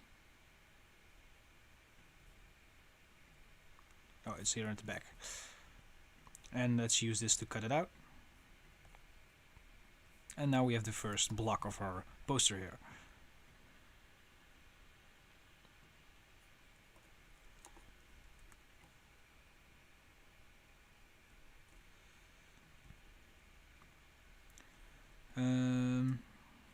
And let's just do a couple of square ones here. Okay, guys, in the chat, what's your favorite TV show? Mine is Community. I don't know if you guys seen it. It's on Netflix. Best show ever, in my opinion. So I'm gonna group these first because this hasn't been properly fixed, and I'm gonna use a clipping mask.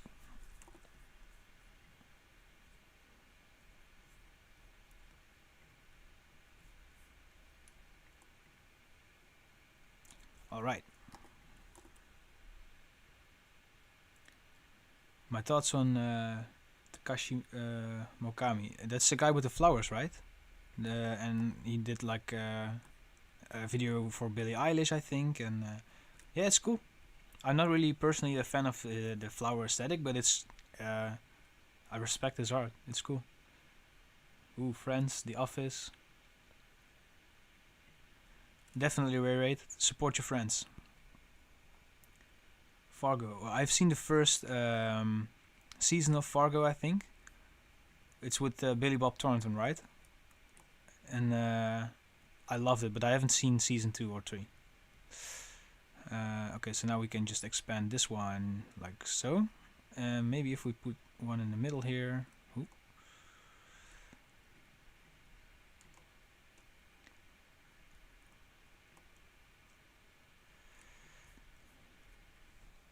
Okay, so now we have a little bit of divisions. Ooh, Breaking Bad. I love that show. It's been so long ago since I've seen it. Okay, I want to go with this one in here. Or should we merge this? No, you know what? I'm gonna do this at the bottom because I want to have a little space for it. So let's just go and make some cool rotational visuals here. Oh, by the way, guys, if I'm going too fast in Illustrator or if I'm doing anything that you are confused by, just let me know in the chat, and I'll try to explain it to you a little, and I'll go a bit slower because I'm not sure how far you guys are in terms of Illustrator. Ooh.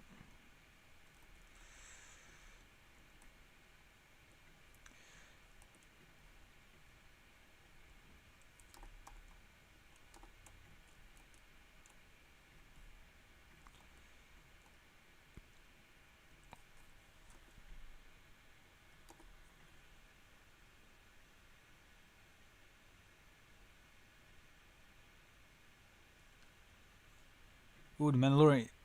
I don't know if you guys are gonna hate me for this, but I am actually not a Star Wars fan. Sorry, it's just not my cup of tea. So sorry. Life on Mars and Ash to Ashes. How do I find manufacturers? Noah, I'm actually talking with a friend of mine who has a lot of expertise on this as well. And I want to make this into a separate show for Dreadlabs in 2021, like just how to start a brand and yeah, basically where to start and the whole process from A to Z. Because I feel like there's a lot of things being said on the internet, and some people just tell you to figure it out yourself, and obviously that's kind of the case. But it's I would like to share that information with you, like at least the stuff that I know. And let's do a warning thing in here. Oh, just like Ray Ray's spoiler alert emoji. Um, so let's go and grab the polygon tool.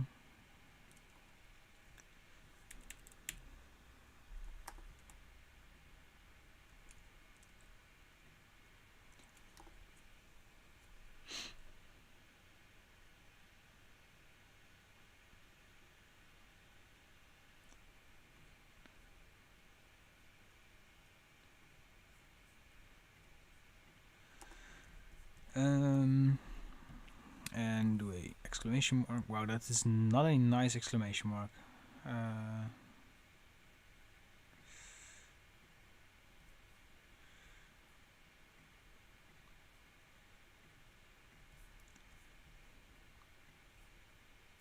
Also, guys, do you feel like you're missing music in my streams? Because I've been thinking about that, and the reason that I didn't do any music in my live streams is actually because or at least in my tutorials, is because I thought it might be fun. What I liked in tutorials is when people are just talking and the volume isn't like disrupting, and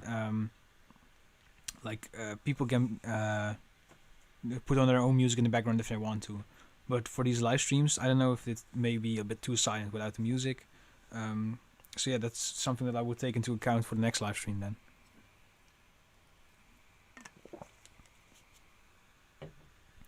Okay, we're almost halfway through, and when we are halfway through, we're actually I'm gonna go and grab some more water real quick.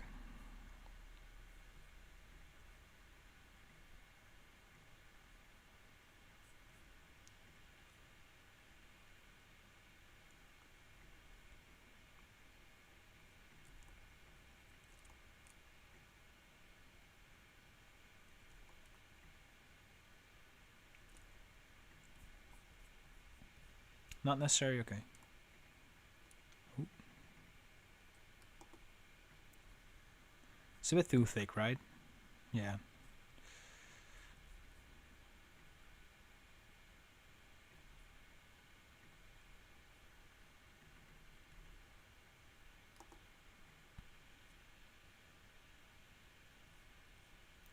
Alright, yeah, there are some. So what I was thinking is just having our own Dreadlabs music, because I have like some beats and some music in the background, or some music that I've been producing myself, and then I can use that as well.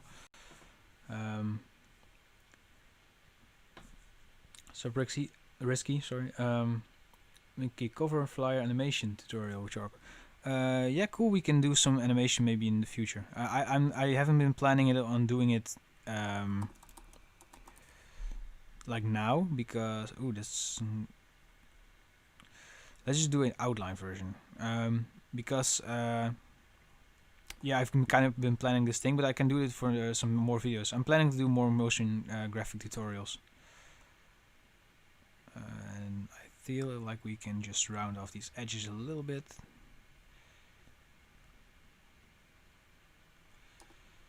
Like this. Okay. And then I want to do like a waveform thing here. But yeah, like I said, guys, the music part of Dreadlabs will become more apparent in the future, and it might be cool to have some custom beats and that I made myself or friends of mine, which aren't like copyrighted, and we can use it as background music. So you can already send demos for the label to demos@dreadlabs.net, because we haven't started checking yet because we're still in the works of everything. But then we can already just get back to you later, I guess. Yeah, we're still in the like early development phase, you know, like getting whole legal stuff figured out, you know, because we have to make contracts for the artists that will help us, but also the artists, and we need to set up stuff so that we know what we can offer the artists, you know, because we don't want anything like, ooh, this is what's with this twist deformer. um, Yeah, we because the reason what we want to offer the artists is it's a bit different from usual what normal labels do, because what we want to do is we want to involve you as an artist in more of the creative process. So um, so we want to have to make merch with you if you're big enough, and we want to make what am I doing? We want to do merch. We want to do our own graphic design and animation. So that's what we can offer you as a label if you're an artist. Instead of like just smacking a lot of money down on the table and promote your stuff, I guess. And we want to do like short documentaries, you know, stuff like that, I guess. What am I doing? Ray, that's something that I have been thinking about, but I'm not really sure how that would work, you know, because yeah, it really depends on what our artists want, and obviously the quality, you know, because we can't just we want to have it as I don't know how to say. We want to have it. We're also not really sure on the art direction, you know, like will what style it's gonna be in and stuff like that.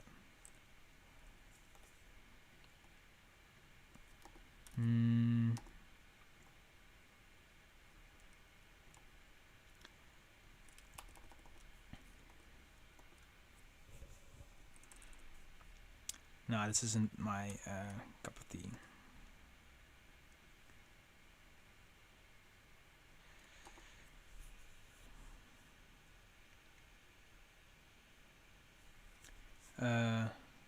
Oh, you mean for the Dreadlabs label, Burn to Burn? Let's see, guys. What are we gonna do with these two? So people that are inspiring me is I think my favorite designer is Yuta Kawaguchi, aka Gucci Maze. Yeah, I think he's definitely like the father of Chrome type, obviously, but besides his Chrome type is just so I just love his designs. It makes me feel like this. It's just this skater aesthetic from the zeros, and it's just so cool. As for intern stuff, yeah, we actually we're planning on hiring interns as soon as we have a workspace, and that's something else that really depends on how big Dreadlabs will get, and if we have the capability to start renting a workspace, stuff like that. So yeah, but yeah, that's all. It's all on the table, but it's not in the works yet because Dreadlabs is sadly not big enough yet. Yeah. So guys, if you want to help Dreadlabs grow, share it with your friends. Okay, now I really need to get back to this, and I'm gonna actually bring back this this file that I just showed you guys earlier in the stream, and see if we can do something similar. So let's see.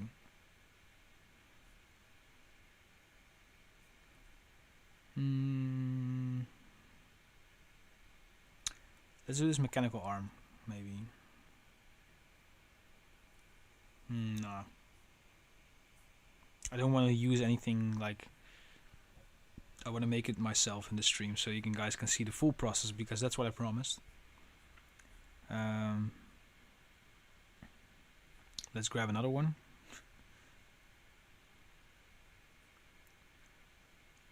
Dreadlabs.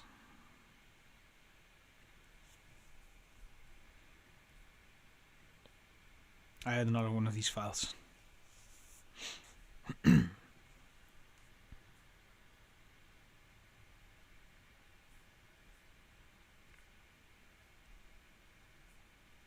Maybe some arrows.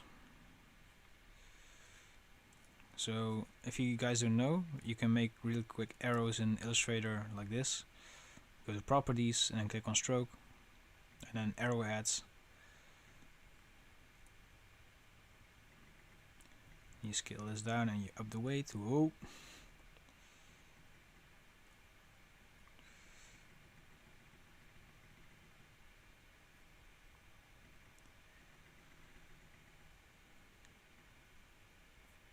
And then you can just expand your stroke.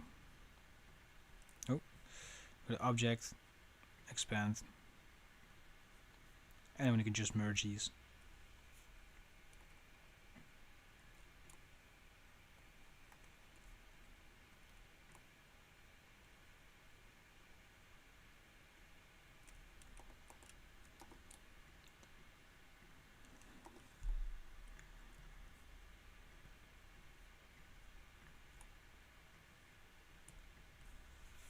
Alright. Hi Danish, how are you? Okay, so now for the second one, I actually do want to create a waveform. So just create a line here. I hope so, man. What's up, DK? How are you? Okay, let's go with zigzag and then just smooth, and then more rights. Maybe like this,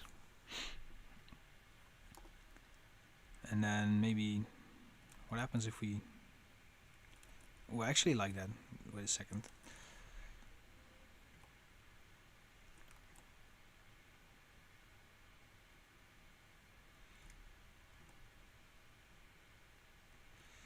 Alright, so this is the part that we have so far. Then I am going to want to be having a big title, but I am going to take a real quick break to fill up my water because I still have 2 hours to go and my throat's really dry. So I'll be back in, I don't know, 30 seconds.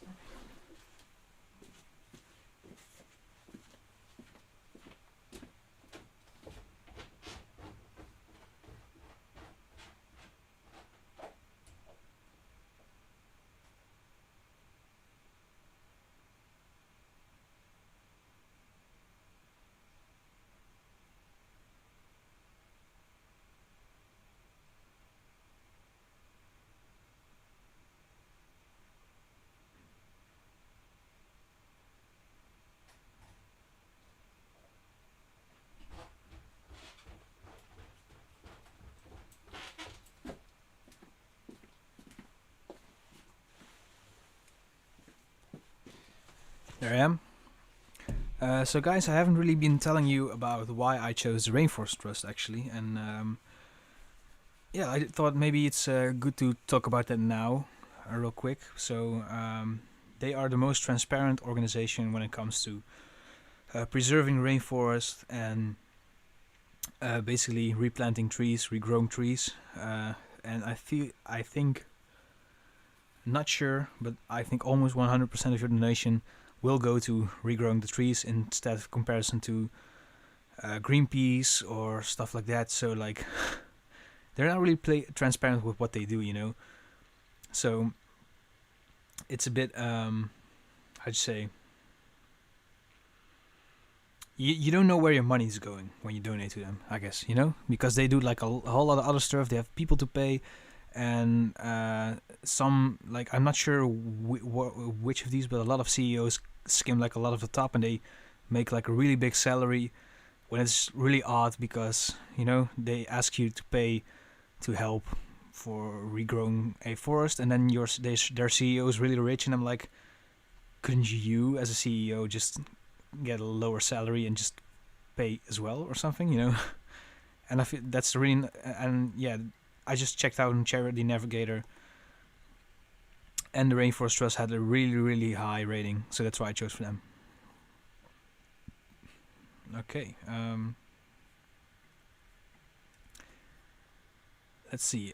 So I want to have a big square in the middle with the render, and then on the bottom here I want to have like 2 more rows of content.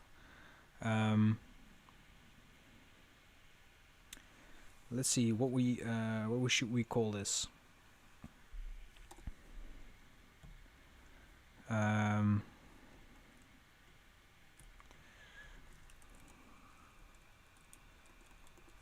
Rebuild the and I kind of don't need this to be like super legible, so we can just use next type or something. Lungs of the earth. Yeah, as you can see, probably no one can really read what this says, but it says the lungs of the earth. You know, like that's what the rainforests basically are, I guess. And then if you go with, let's see.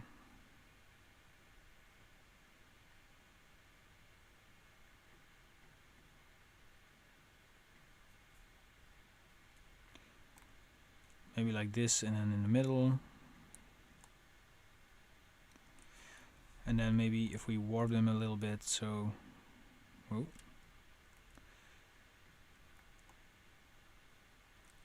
Why can I not do this? Okay, so maybe if I have to outline them first. Yeah. Sup, Makla, how are you? So let's just go and put these over them. Alright, so this is where I kind of want this to be. The rebuild team can be a lot smaller.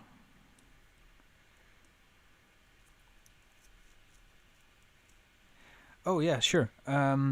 So guys, this font and the font in the back here are from Hyde. I just talked about it in the stream a little bit earlier, but I'm gonna just show you real quick because they really deserve the exposure. So this is Hyde, and they just have like a lot of fonts, as you can see, where which they sell, as well as plugins, t-shirts, yeah, a whole lot of other stuff. So it's really similar to Dreadlabs, but it's just really cool because I am not experienced enough to sell fonts, and they just have a lot of fonts, and they're also really affordable too. You know, like €6 for a font is nothing. So yeah, I highly recommend you to check them out. I love working with them. Then a lot of the fonts that I use are from Adobe Typekit, actually. So these are all from Adobe Typekit. And then if you want more, I actually have a video on my channel which is called 5 font websites that you should check out. So yeah, if you are looking for new fonts, I would highly suggest you go check out that video. And then I'm gonna go and make this a little bit smaller. Ooh.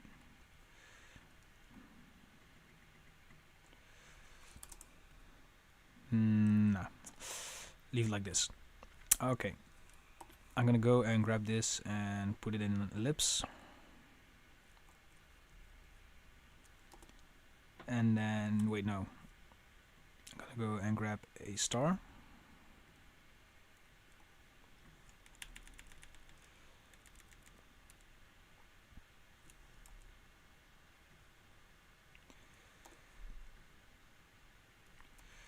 Okay, cool trick.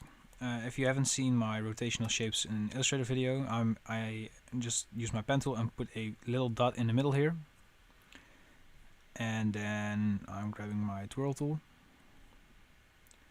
Make sure that I'm holding Option and Shift so I can resize. And this is going way too fast, so I'm going to double click on my twirl tool and put the twirl rate to, I don't know, 10. just by clicking a little bit. As you can see, you can get some cool rotational shapes.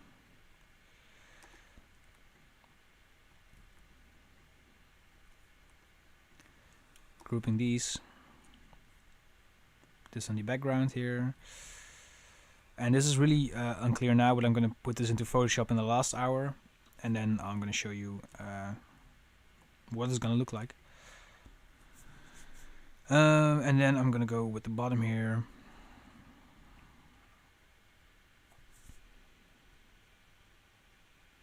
Wait, I'll show you. I'll put the link to the website here.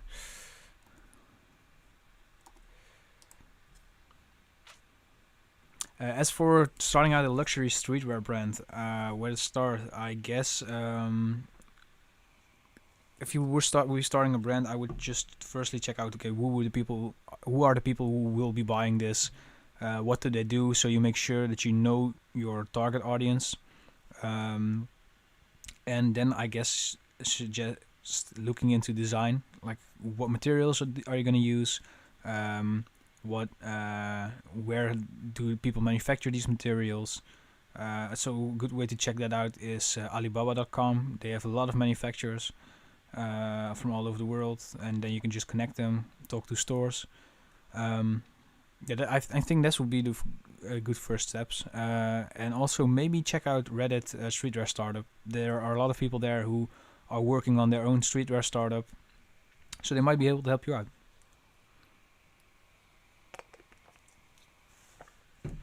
Alright, let's do the bottom here, and then we'll get to Cinema 4D ASAP.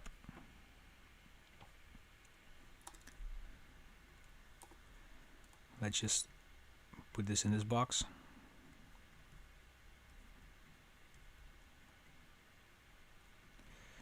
And then we're gonna grab one of our orange squares here.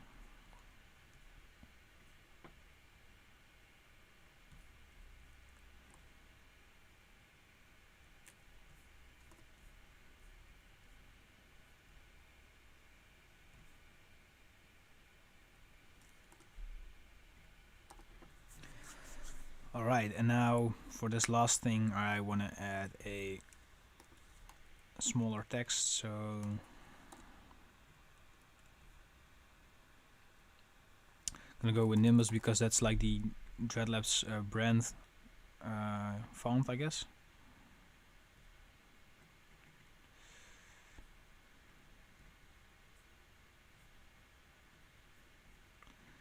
Let's just go with a lorem ipsum for real quick.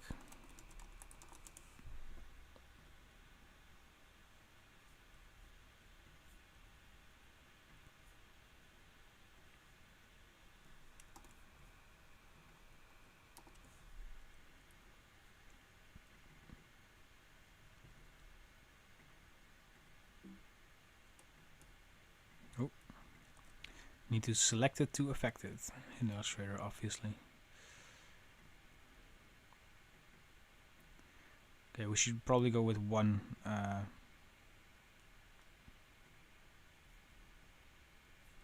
you call it? One paragraph, right?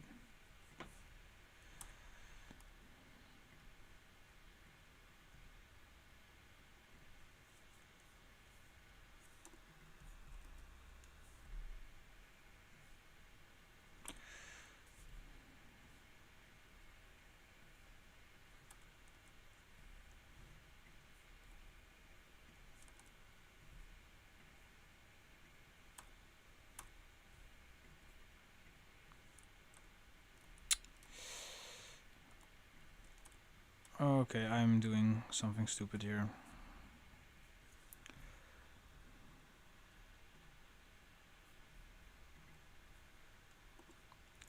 Sorry guys, I'm a little bit, how'd you say?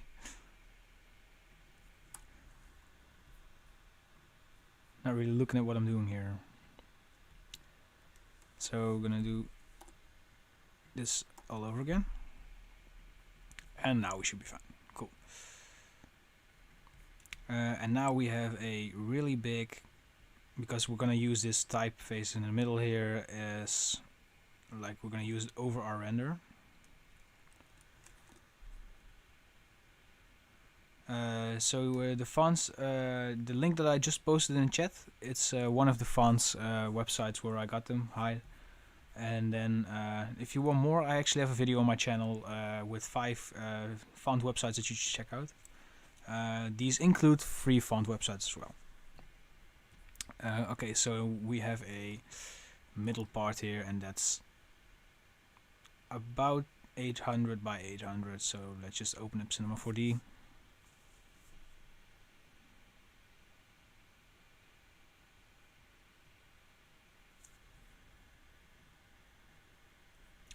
And okay, let's start making a tree, I guess. So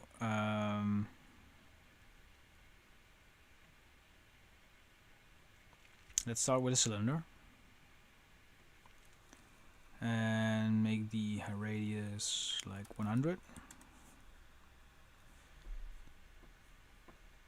This maybe like 1000.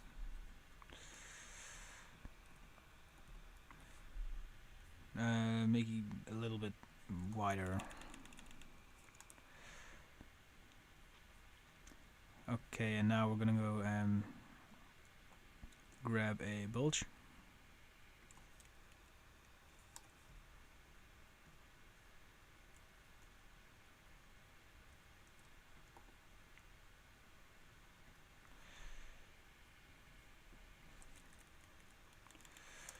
Oh wait, we don't have any height segments, right? My fault. Let's do it a little bit differently. Let's grab a circle. Make this 400.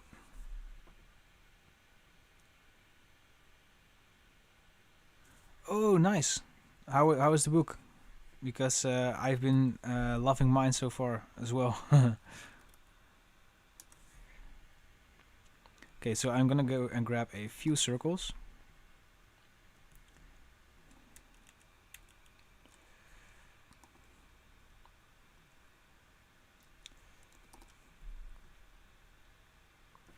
And maybe this one to 50.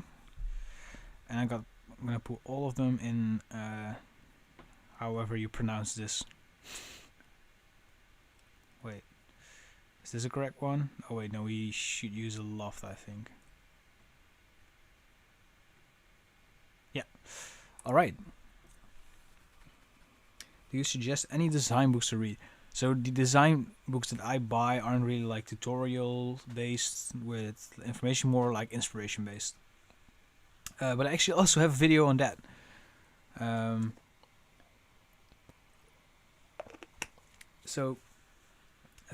have a video on where I get my inspiration, and then I cover a lot of the design books.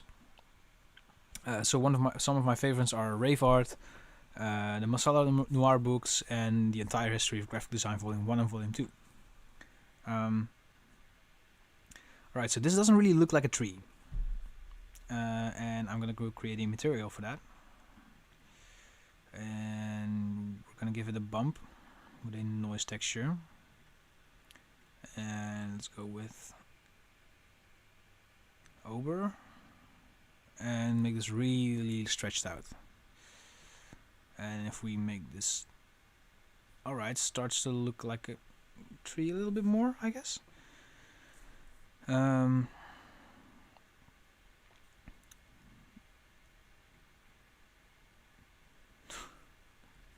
Alright, so if we make this 1,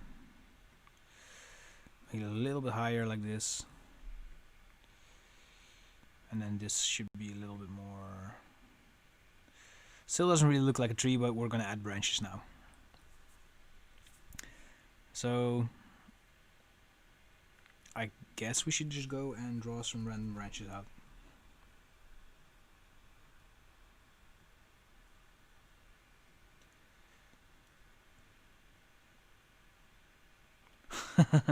Sorry, Burner. I'll try to make it as quick as possible so we can go back into Photoshop, because I understand that some people might not know a little bit about Cinema 4D. Maybe like this.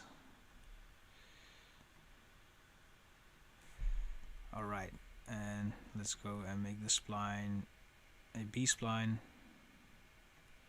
Make it natural. Okay, yeah, that kind of does like it look like it. Let's just make the top one a little bit bigger then, like this, so we don't have to see the top yet. All right. Let's grab a. Let's put it in a sweep. Oh, let's put this into the sweep, not the other way around. And give it some thickness, like this.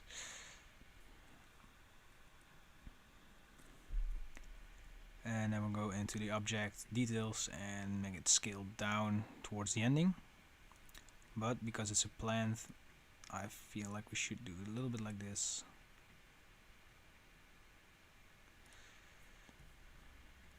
Let's copy this one and then remove the spline, and then go with a helix and have the helix rotate 45 degrees or something. No, maybe more like 270. And then make it a little bit smaller.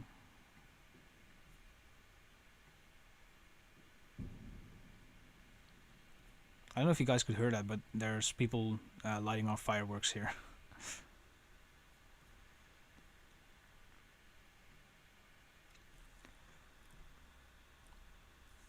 Okay, so we should really increase the height of this. Sup, Santiago? Are you?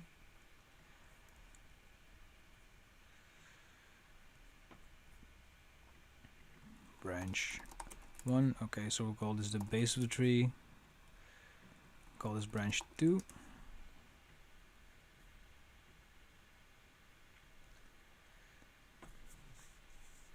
Also, okay, I feel like we should just put these in a cloner or of some sorts, and then we can kind of randomize them. So let's go with a, let's see, grid array maybe. Oh no, let's go with a radial array, and then like this. And then with this selected, I'm gonna go and grab a random, and then really increase the Y. Yeah, that's the way. And then, oh.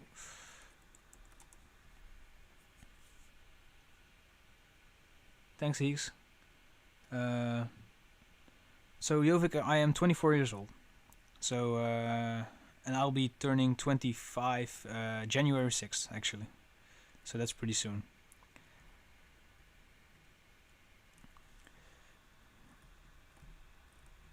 And I feel like this is natural enough. I don't really like how this branch looks.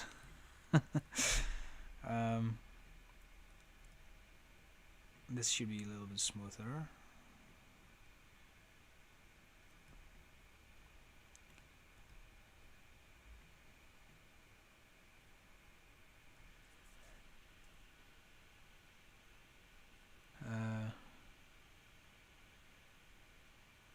Ooh, good question, Ray Ray. For perfect design, I guess time. Time, it just takes a lot out of you. Oh no, it's not my birthday, Ahmed. It's January 6th, so in a few weeks. But yeah, I just going back to your design, going over, watching it over and over again, having a lot of people giving feedback to it. Yeah, stuff like that, I guess. Okay, so we have some branches. We should also probably do... No, not this.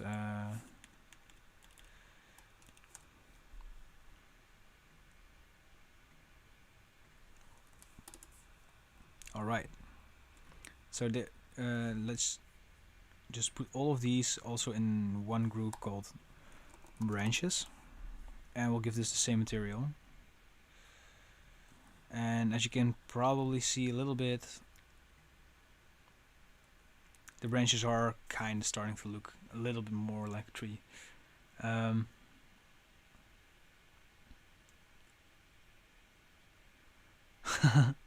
It's all good, bro. I feel like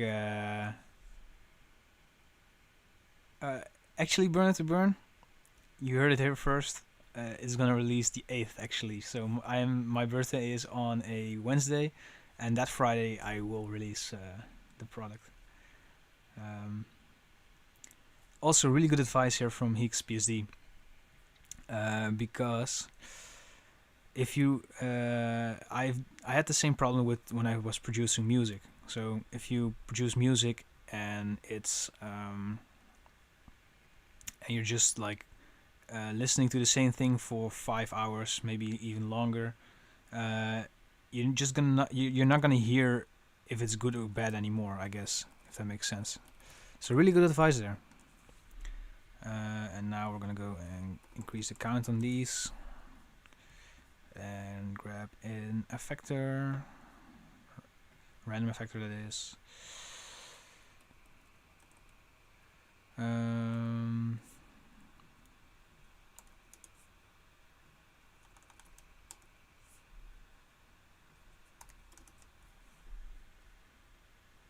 And I guess I know that we can fix this with a fall off, but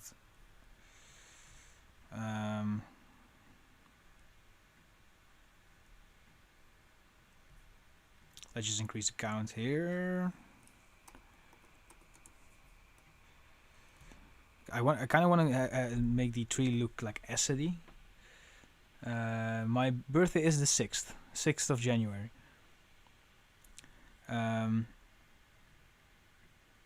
So maybe like this. You can see that my computer is actually experiencing the lag already. So I'm gonna make more clones. So what I'm gonna do actually is okay, I'm gonna grab one more like small helix, and we're gonna make it 360 degrees, 50, 0. I'm gonna put it into a sweep once more and put a circle in it.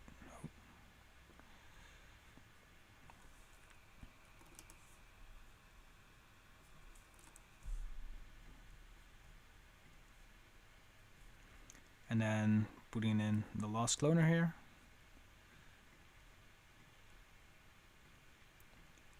Make it radial.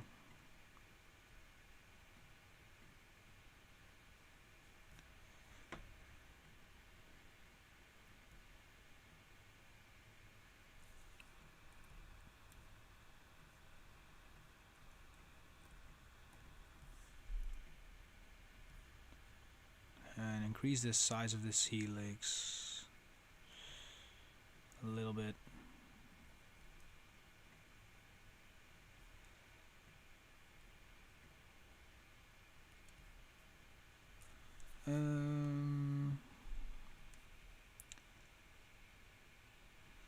Oh, let's change this around. Can we flip this?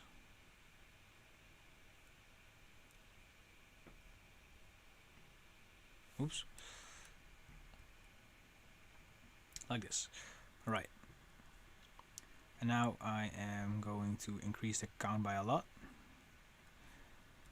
And then putting it into a random branches. Then really randomize the Y height here. Like this. I live in the Netherlands. Near Eindhoven, if some people know that. Not sure. And then I also want to randomize the scale.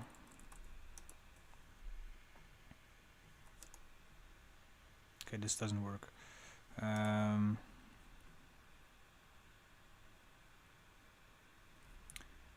I know. I guess. Yeah, we should be fine with this.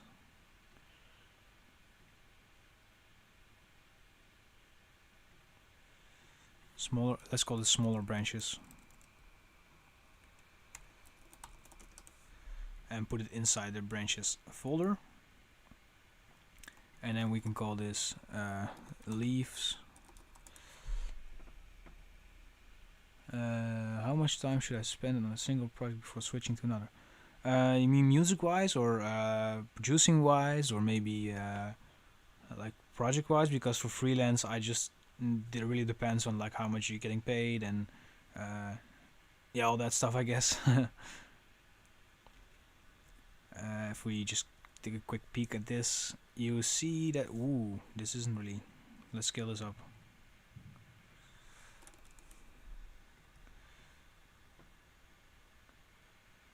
And on the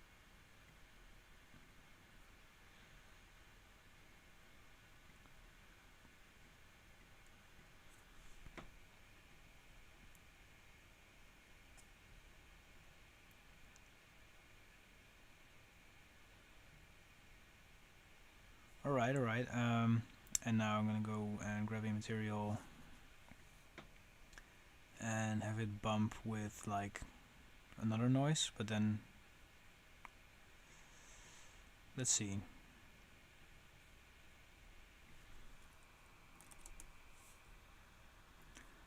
What does it look like if we do the leaves like this? Kind of looks like something cool. When will the subtitles be in the videos? Oh, I'm so sorry, man. I thought like that YouTube was supposed to fix that. But yeah, it just really takes a lot of time to do that. But I'm gonna try and check the settings so that I can have it generate for you guys, because I feel like a lot of people are actually not really experienced in speaking English, I guess.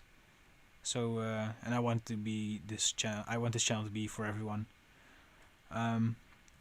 All right, so now we have this. I actually want to make this smaller. So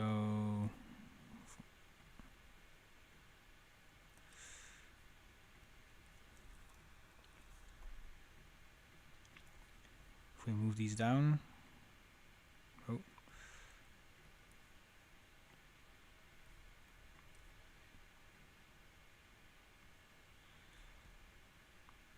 and now we can just lower these as well.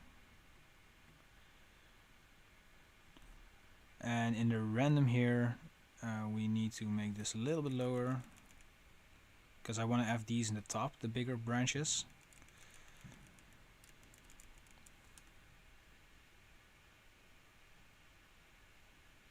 Oh, I'm so sorry, Santiago. If someone else speaks, I think it's Spanish, could you explain that I'm working on the subtitles?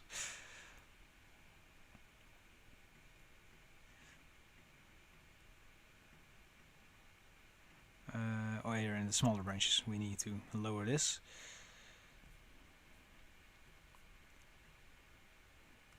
Alright, now we can go and create a chrome material. So we're gonna go and go to reflectance, delete the default specular and add a GGX. And here we are going with the bump with surfaces, metal.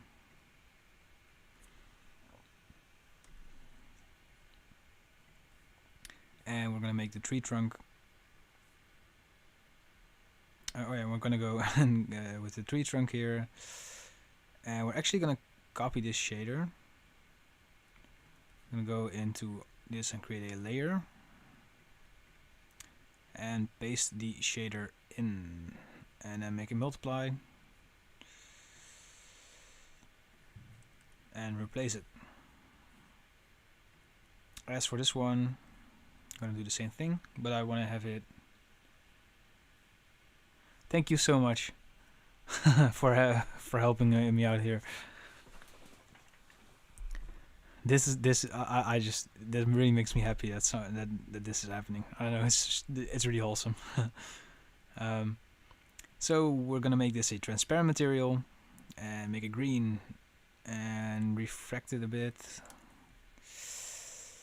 Ooh.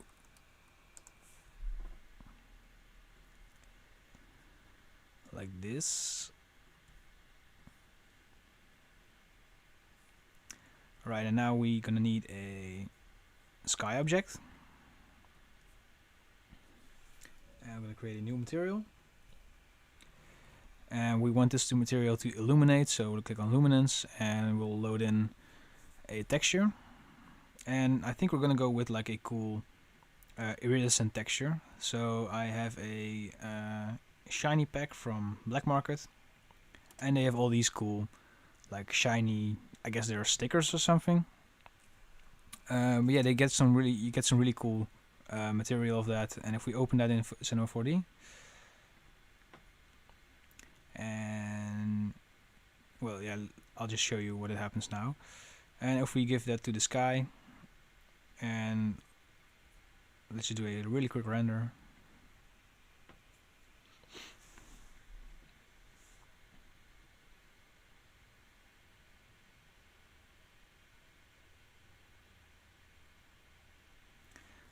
So advice to get more customers, I guess post more, because the more people are gonna see your work, the more people are gonna know about you. I guess that's an easy way to start. So I would suggest doing fan-made covers or fan-made projects. For example, what I used to do is I did like fake Post Malone covers back like a year ago to I don't know, yeah, to I guess show people how my work looks like. Now with the colors, let's go with another iridescent texture like this one maybe, and make it like this.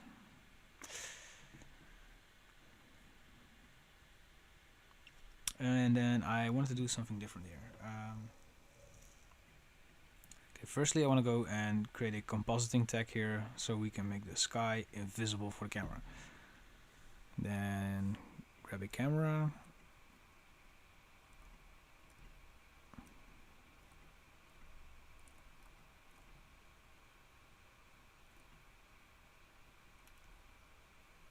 And I feel like our design was like, let's just do 2000 by 2000 pixels. I feel like we should be good with that.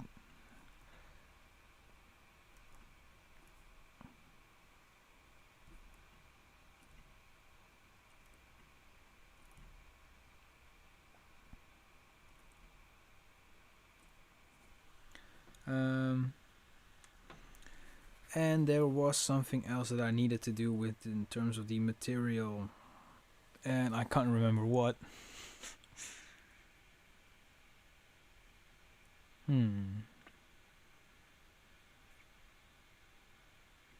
Let's just render this out for now, and I am actually gonna fix this render later.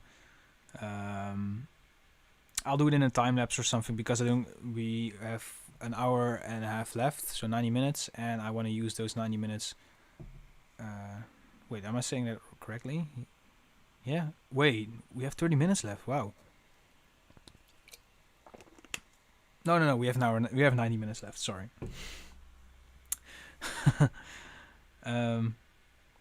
Let's go with just render this out, because otherwise I'm gonna do a high quality render later, and I'm gonna show you guys the time lapse for that, because we don't have a lot of time, and I want to show you guys the Photoshop process as well.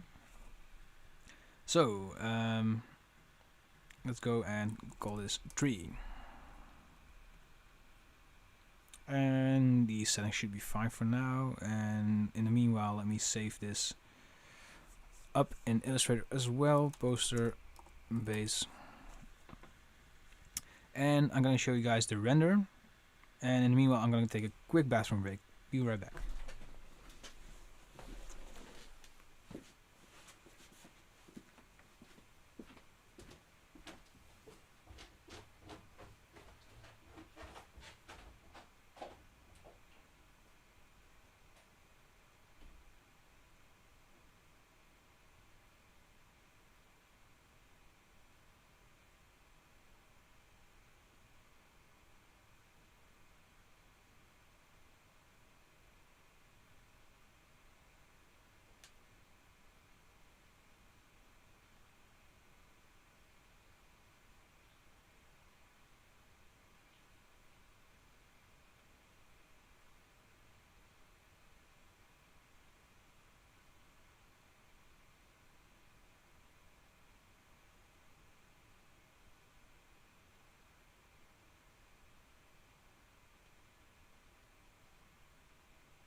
Oh, you couldn't find the hide website? Let me just send you the link again.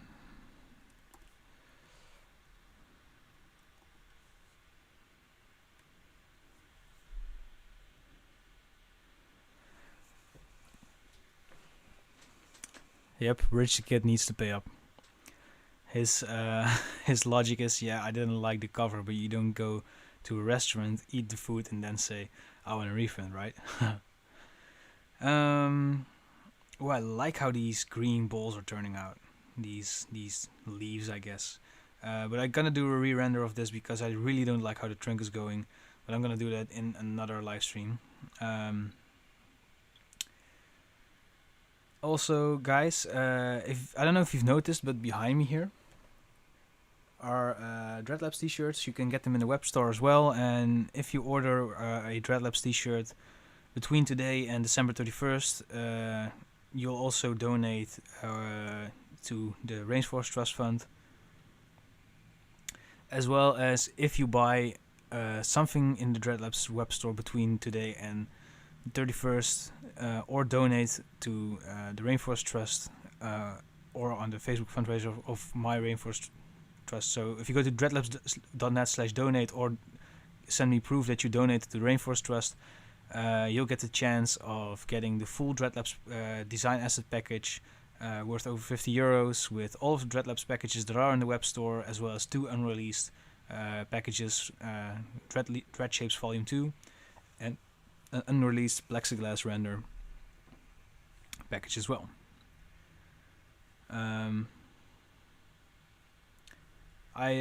Cruz, I just put the hi.bandcamp.com in this in the chat. Can't you see? Can you not see it?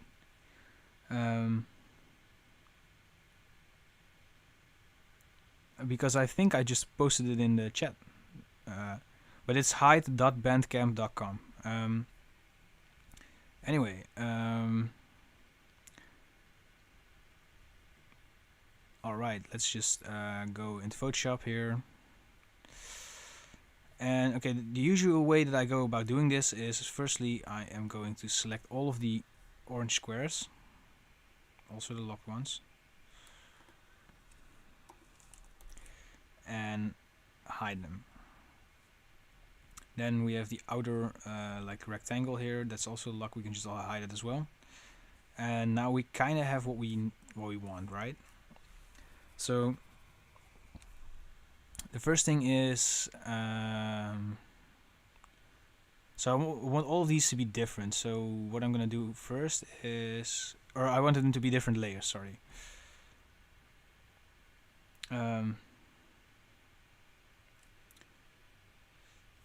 So I'm gonna go and select all of the borders. So these.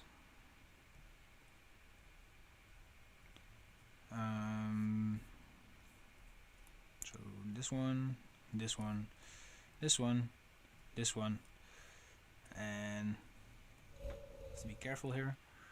This one. And I copied them. I'm gonna go into a new file with the same dimensions, and we didn't need to copy this, so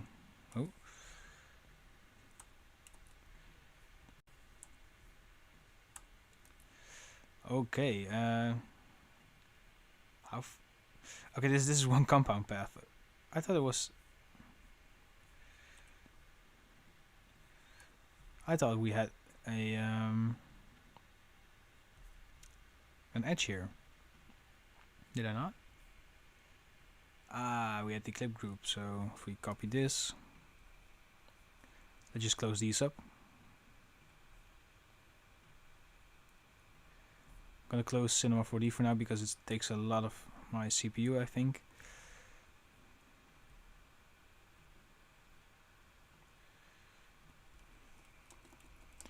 By the way, guys, all of the project files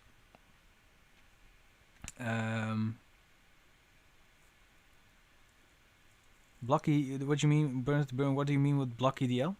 Oh, you mean like the font in that we're working on right now? By the way, guys, sorry, I meant to say all of the project files for my live streams and my tutorials are available on for if you support me on Patreon. So if you want to get these project files and learn from something from it or use something from it, you're completely okay to do that. As long as you don't claim it as your own if you just re-release something without doing anything with it. But you can get those on my Patreon, and that's patreon.com/Dreadlabs. And by doing so, you're really supporting me in doing Dreadlabs full time, almost full time, I guess.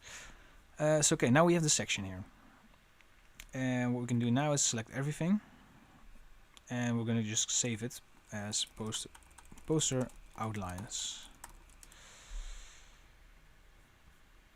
And now we're gonna drag that into Photoshop.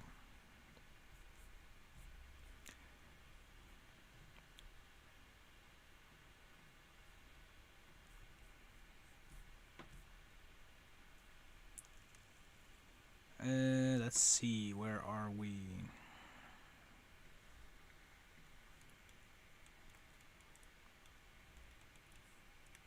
Wait, where did I save these?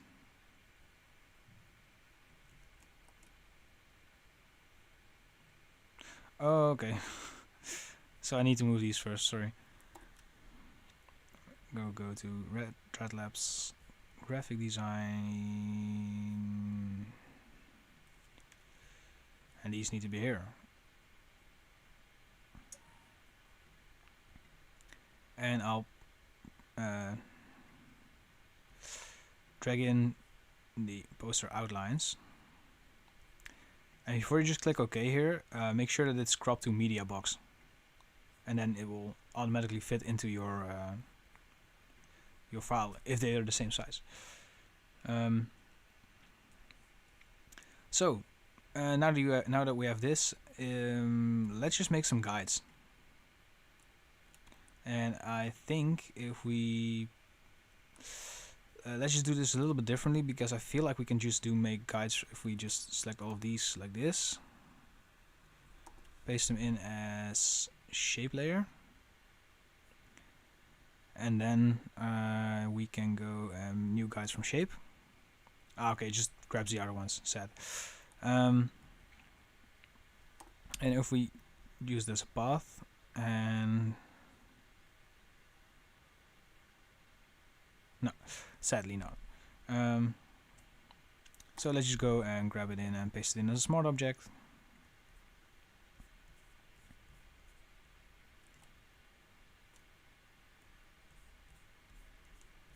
And now I'm going to just eyeball these.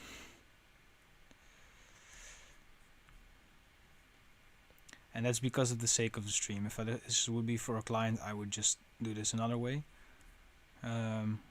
I would just paste in I would save all of these shapes up separately, and then just drag them into Illustrator or drag them into Photoshop separately.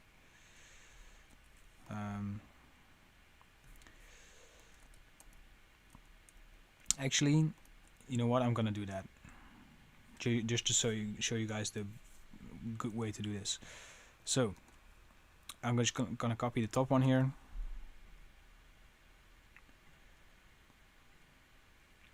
And make sure that it's aligned to the top here.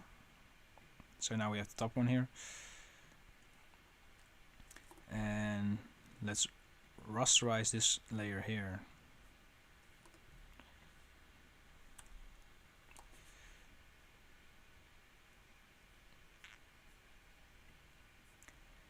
And what we're going to do now is we're going to go and copy this one.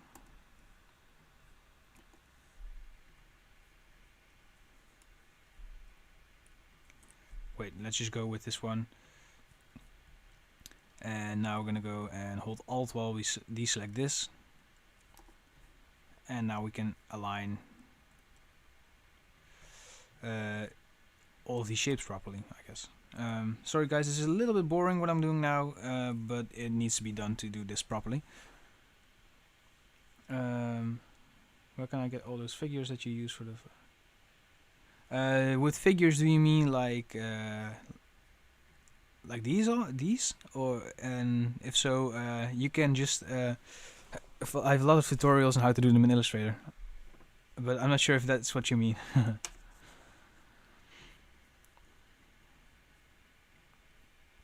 Let's go and grab all these two.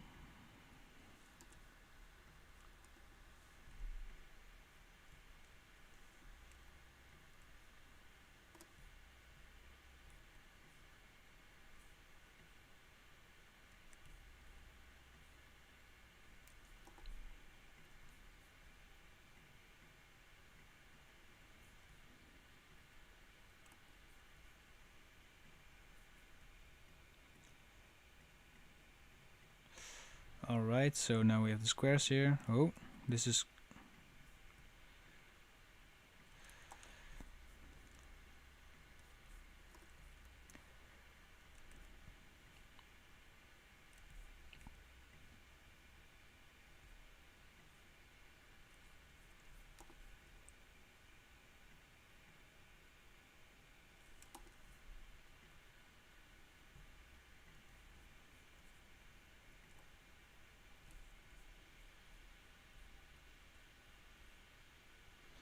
you can buy them at dreadlabs.net, and that's yeah, you can buy them on dreadlabs.net, dreadshapes. But the other ones will be released on January 8th. So that's it takes a little while to be released.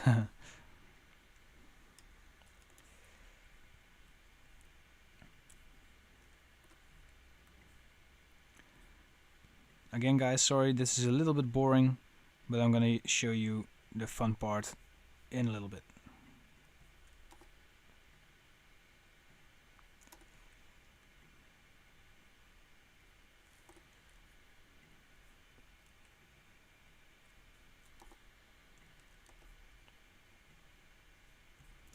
Okay, so now we have basically all of the top shapes here, but they're separate files.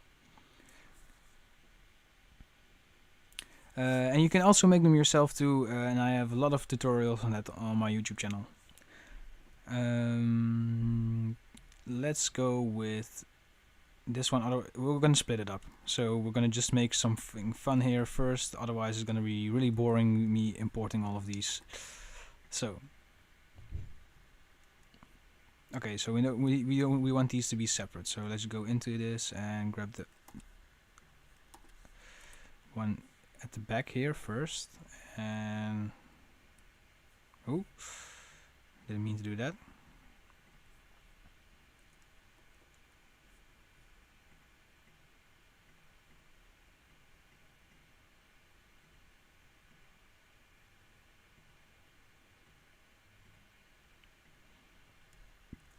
All right.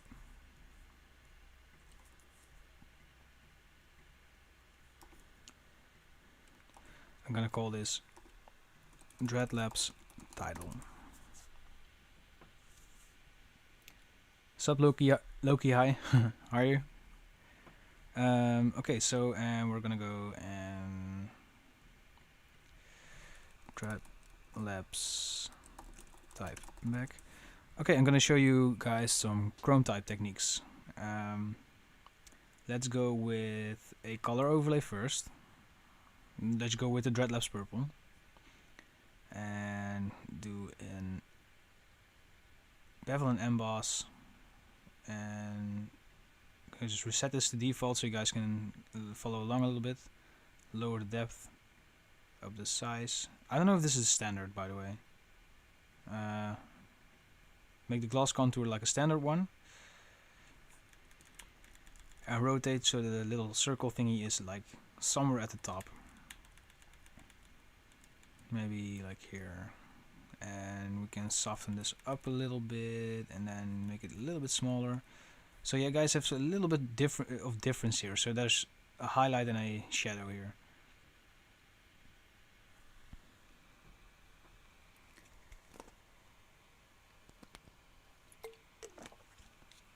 So the key to proper chrome types is multiple layers of layer styles, and I'm going to show you how to do these.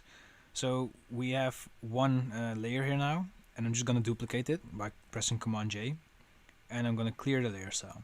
So now we have a normal one on top, and you'll have fill and opacity here. And for ages I didn't know the difference between fill and opacity, and the difference is, let's go and give this a color overlay, and I'll show you what I mean. Let's make it green for now. So if we use opacity and we put the opacity to 0, it becomes invisible. But if we put the fill to 0, the layer will go invisible, but the layer styles will still be visible. So I'm going to show you with another effect. For example, if I have a stroke, if I do use a stroke here, and you'll see that only the stroke is visible without the type, as you can see.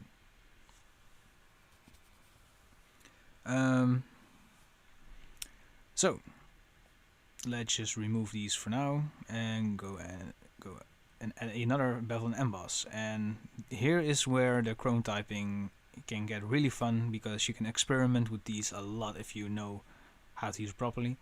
So I'm gonna go and grab a ring gloss contour, because that's kind of what chrome has, and then we stop softening it. And as you can see, we now have multiple like gloss contours here, and we can do the same with an inner glow. And playing with the gradient here is also really cool, because you can do tons of stuff here as well. So let's see what we're gonna do here. Let's go with purple from blue, from like purple to blue to green, I guess. And let's just remove this for a second and see what happens. If we put the blend mode to normal, you don't really see it, and that's because the size is really high. So if we lower the size like this, then only the thicker parts here are visible. I'm not sure if we want that for this though. Maybe if it's a little bit more subtle, maybe like a magenta, or maybe like a really light color, like this. And then I'm going to up the size actually, so it's a bit harder visible, but then it makes it blue. And this is because it's really thin typing that it might not be visible immediately. Good luck at work, Santiago, and glad you were here on the stream. Have a good day. So yeah, now we have a little bit of a chrome typing, and we can just do this over and over again. So let's say I'm going to duplicate this and clear the layer style, and I'm going to remove the fill. And let's say that we want a green highlight on this. Then I'm going to go to Effects, Bevel and Emboss, remove the shadow, and add a greenish color like this. And as you can see, if we check off the global light and then move this around, you can decide where you want these glows to be. So for example here. And if you want it to be more inward, you play around with the depth. So for example, now you have these like small green highlights on your chrome type, and it's a little bit too apparent, this green, so I'm gonna make it maybe like a soft magenta.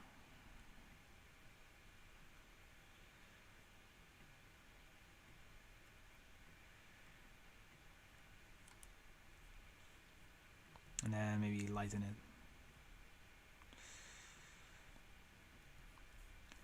Alright, so now we have some sort of chrome typing.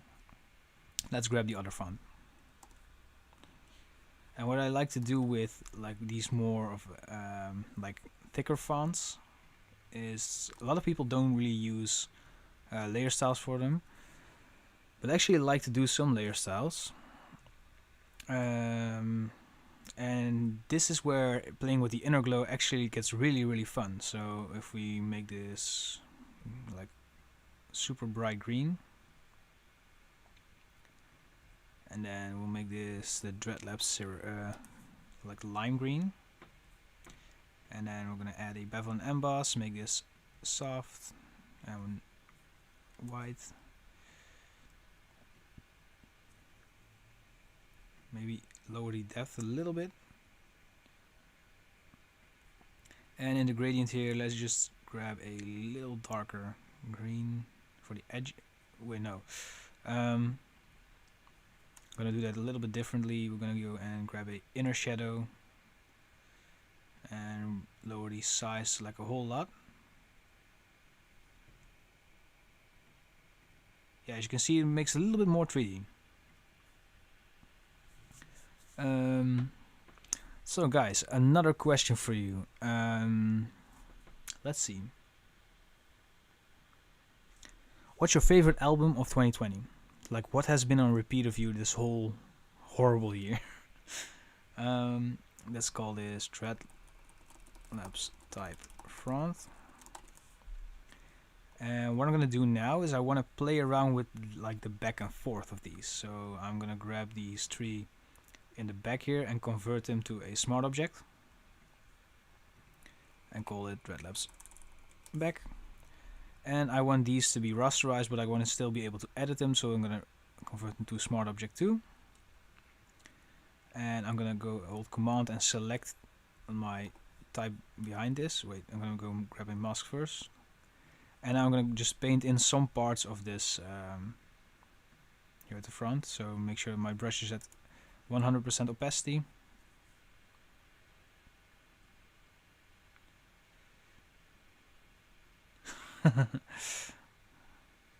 Those are some good responses, guys.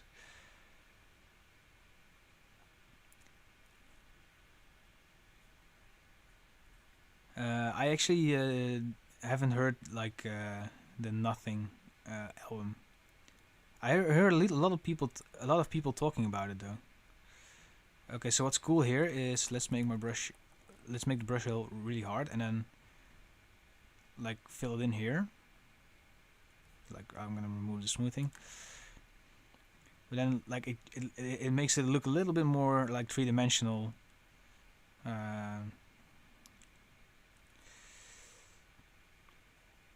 And it's only possible if, like, it would be weird if you do it like this, because then you have to do the whole thing.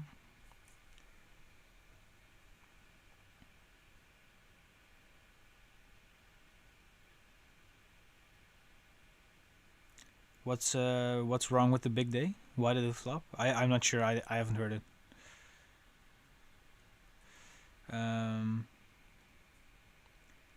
So okay, so this is a little bit of a problem, because if we like erase this, we have to put it all to the front, as you can see, and I don't really want that. So I'm gonna do like the more simple ones.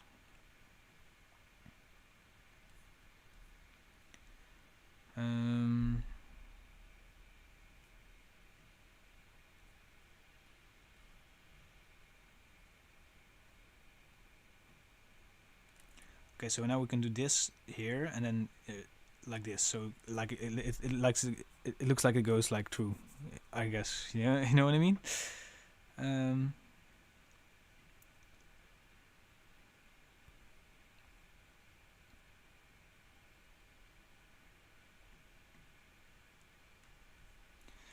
Alright, so now it looks like these 2 typefaces are a little bit intertwined. So we can leave this as this, and we have the first part of our poster done. And now let's go and grab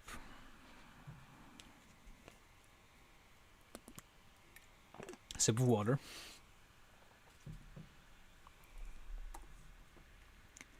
And what's the second part? Okay, so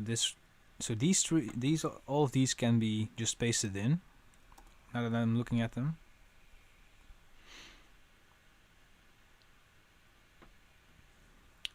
And paste them in.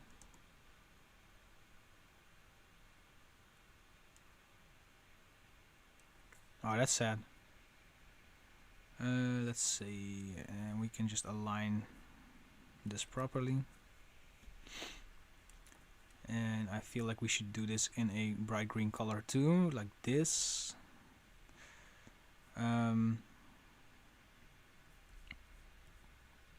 Alright, so now we can just delete all of these. I feel like...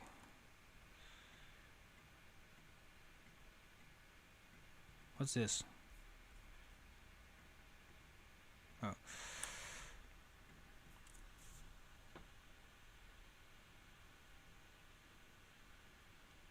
Well, are they actually that bad? I haven't listened to it, but I'm gonna listen to it once the stream has ended. Okay, I'm gonna duplicate the edge here. And I'm gonna put it into the Dreadlabs title, and I'm gonna give it a color overlay as well.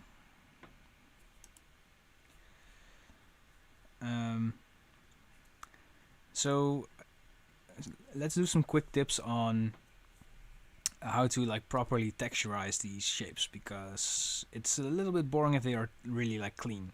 You know what I mean? So let's just do second top row, and I'm gonna do some stuff that I learned from Black Market actually. So I'm gonna go and select these, grab a solid color,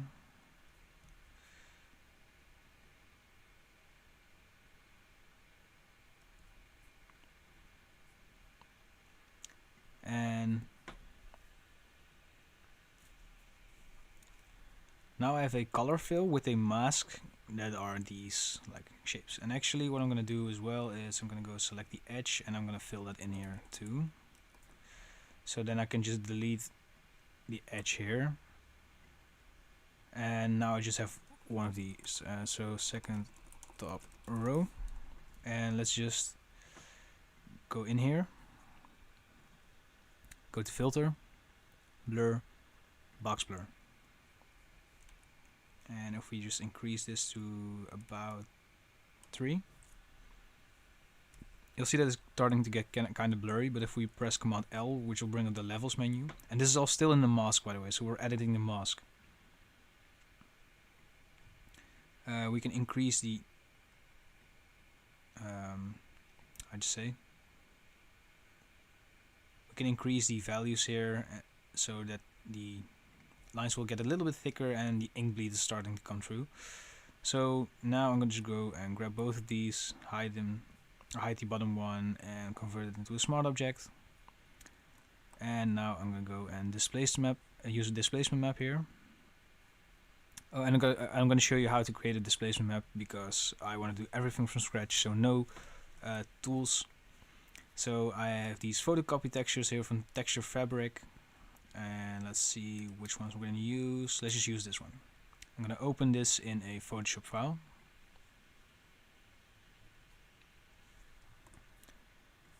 Crop out the bottom part here. So I'm going to make it purely black and white. And I'm going to blur it a little bit, like Gaussian blur of 2. And I'm going to save it as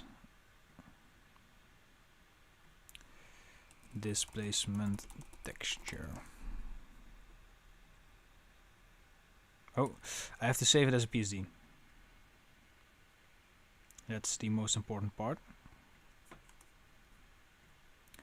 So now that I'm going to use displacement map on this, use our file here. And as you can see, you get some inconsistencies here, and that's what we want. And it's a little bit, yeah, if this is your thing, you can just put it in dissolve and it will grunge this out a little bit, if this is your thing. If you want to have harder edges, then I'm gonna leave this, so I'm gonna remove the blur and do the displacement thing again.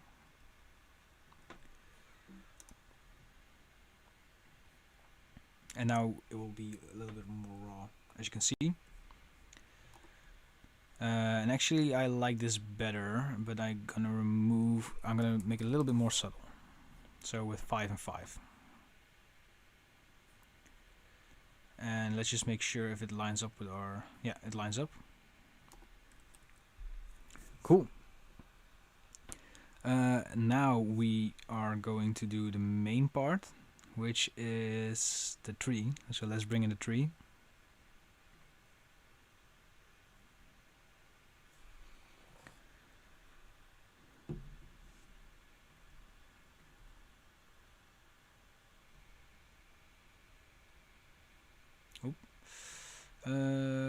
Dreadlabs tutorials.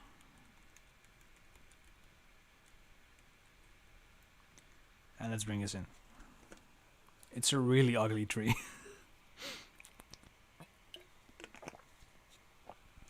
So, for the sake of wait, so I'm gonna go and deselect all of the extra parts here, and I'm gonna align the tree like this.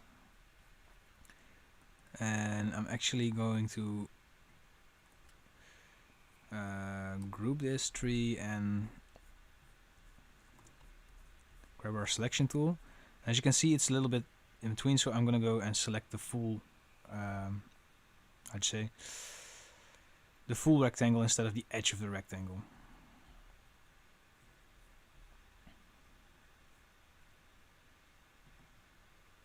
So now we have the actual rectangle, and let's just mask this.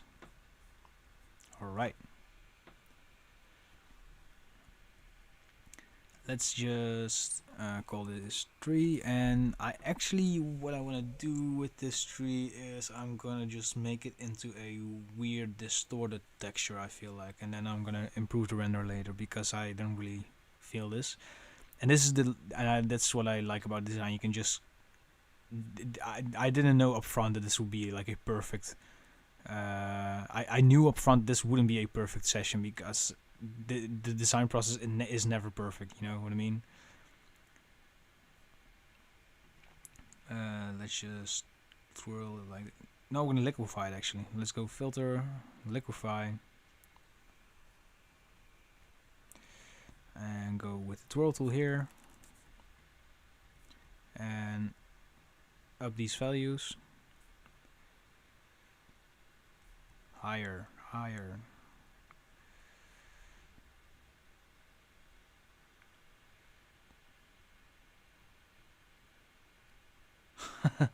No worries, Burn. You can always watch it back later. The stream will be available to watch all over again. Okay, so now we did this. And we did this whole render for basically nothing. I'm gonna do this once more. Because I like, you know, these holes that this tool creates in between and I'm gonna do something cool with that in a minute. So you know how we have the green like Dreadlabs font here at the top, and it kind of looks a little bit like liquid? I'm gonna do something fun with that. Something that I've seen on a Gucci Maze design actually. Alright, so now we have this. Super spooky. And I'm going to scale this up like this.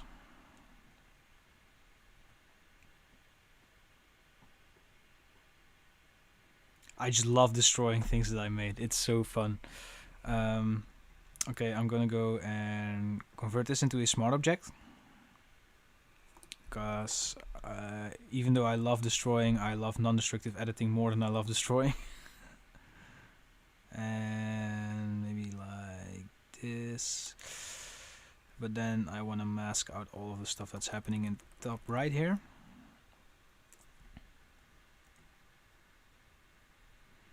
So I want it to be like busy but not like super busy, you know? So for example, here's nothing happening. Yeah, this is fine. So we can group this, and now we have the tree texture thing. And what we're gonna do now, use a color overlay and a bevel and emboss.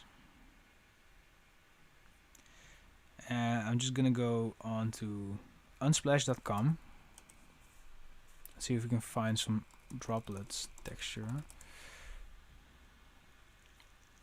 Let's see if I might actually have one.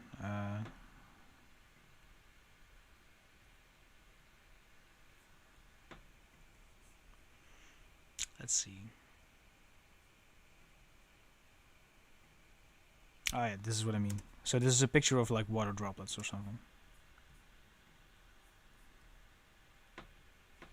I am actually into graffiti. Yeah, I've been meaning to learn it actually, but it's I sadly do not have the time. So let's go and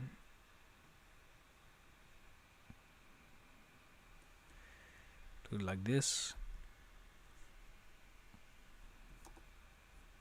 Oh, didn't mean to do that. Let's just save this for the sake of Photoshop just quitting.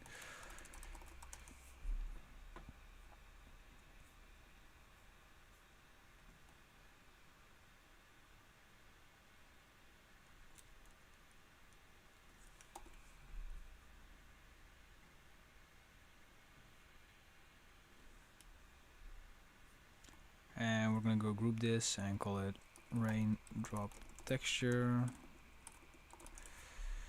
Obviously, smart object. Actually gonna go copy this layer style and clear it.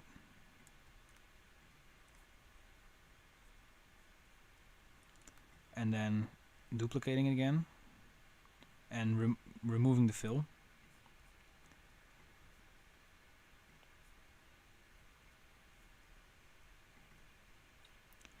And we'll go and put this on overlay, I think.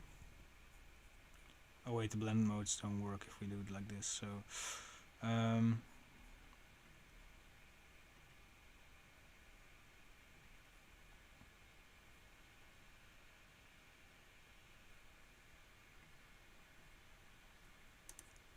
as you can see, let's just put the color overlay just color actually. Yeah, it's a little bit better. And then we have to put this to multiply, I think. Or lighten. Or overlay. What do you guys think?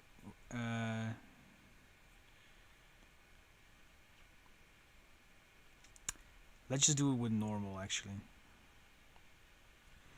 And then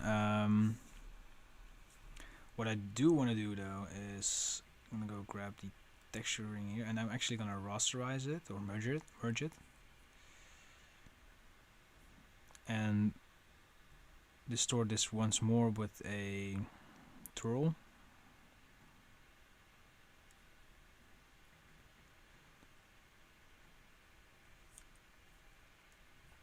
And then blurring it with a Gaussian blur,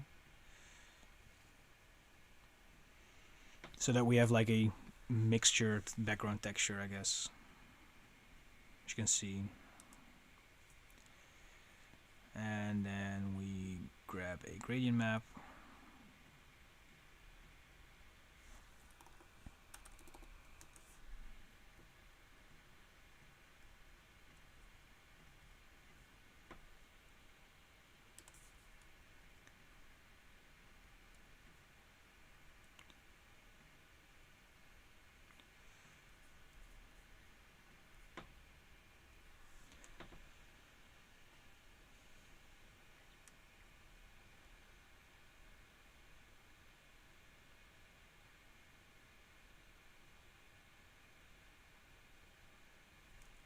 and I'm always just testing with different blend styles, I guess, layer styles.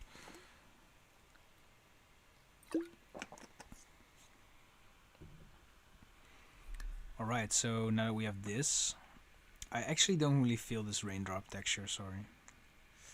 I like this more. So bring the fill back, and actually instead of a color overlay, let's go with a inner glow, and then make the inner like a super different color. Thanks, Heeks. No, not blue.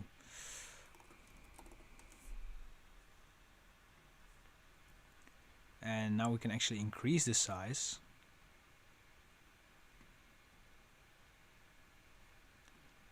And we added on overlay or color.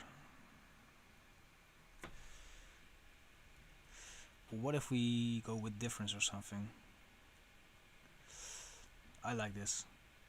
I like this a lot, actually.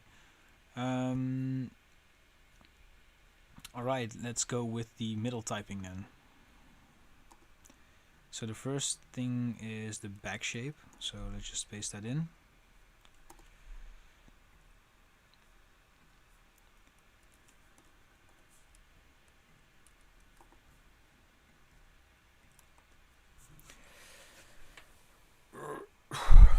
And we have about 40 minutes left, and I think that should be fine. I just want to take a quick break and tell you guys about why I'm doing this donation for the people who don't know.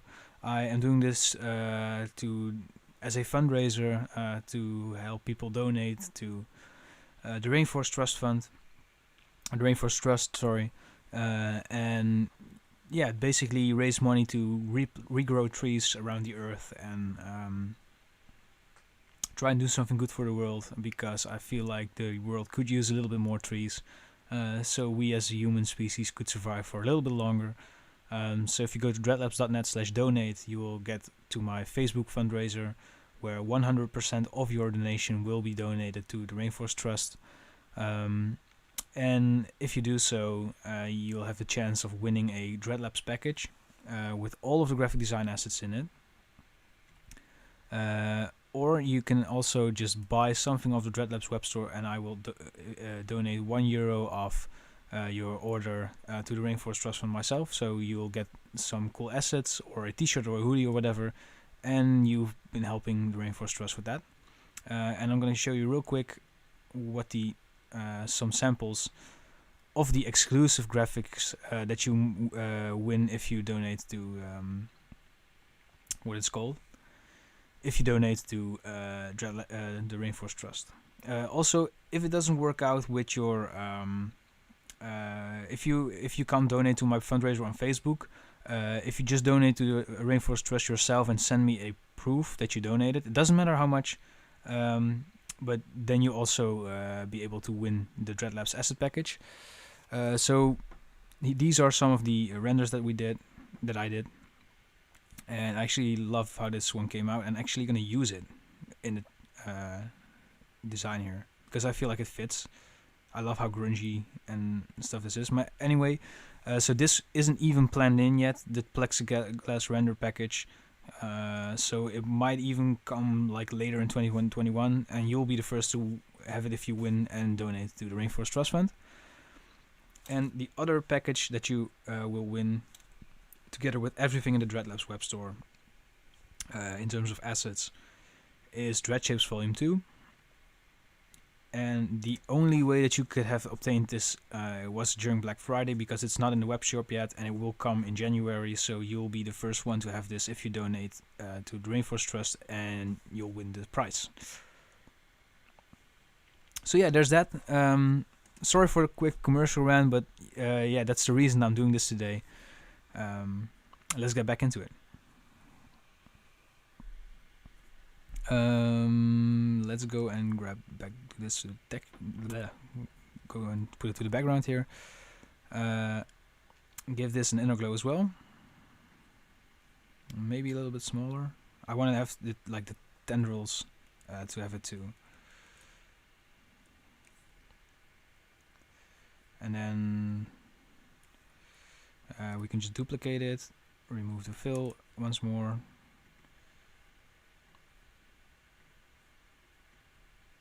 And if we just do it like this,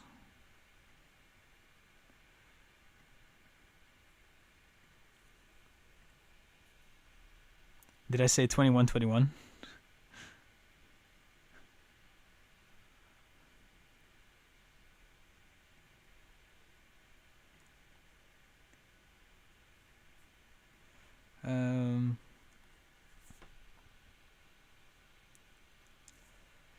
All right, and let's blur this actually because it's supposed to be in the background. So maybe like this. And with the inner glow, I'm gonna make it a little bit more complicated. So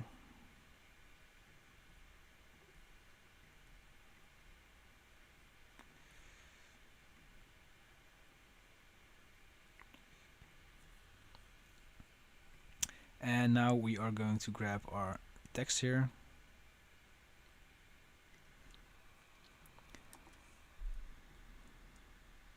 Oh, that's the wrong one.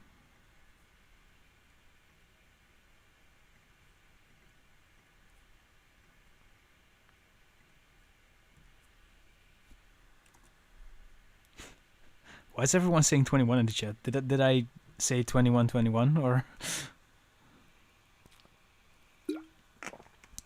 are you just all curious what 9 plus 10 is? Let's do the... Okay, I'm going to only grab the bottom text here.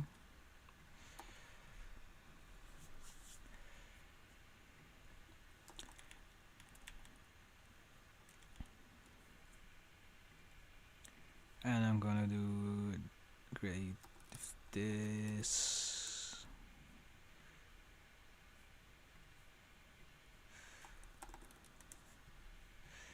A nice glow.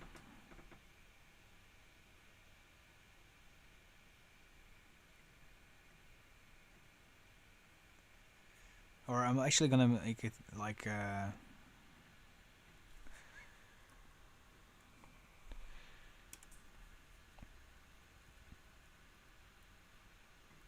this, and with not an inner no inner glow but a outer glow.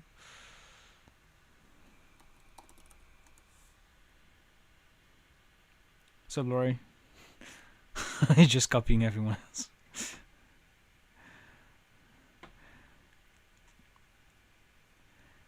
By the way, guys, let me just thank you because it's been so fun having everyone around and joining me on this this design trip. It's the design is beginning to look all over the place, but I love it. I just like having like visual distortion and everything. But yeah, I just want to thank you guys for joining me today, having some fun together, learning together, and inspiring each other.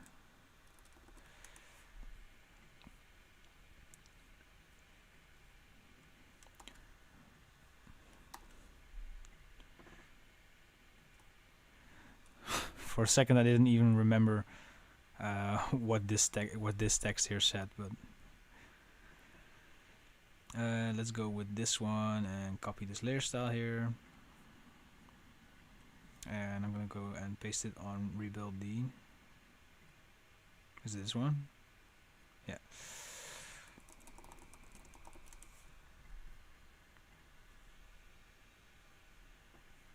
And we're gonna go and make these smaller so that they make sense, and so that you can actually see the glow. And we're gonna go and give this a quick box blur, and I have a Photoshop action for that. So, oh, no worries, Loki. It's definitely it's always a little bit hard for me to plan when I'm actually going to live stream, because most of my followers are actually from the US, but they have a 7-hour time difference with me, so it's always a good question of when will I be streaming. Okay, I actually love how visually all over the place this is. Even though it's like you can't even read what the poster is about. Okay, let's do the bottom part because we have 30 minutes left.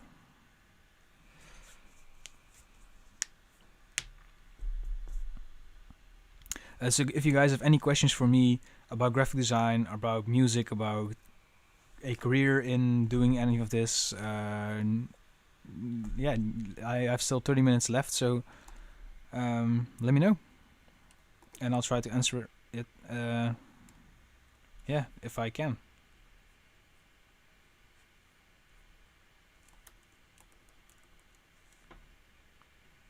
Title, the tree, the second top row needs to be up here.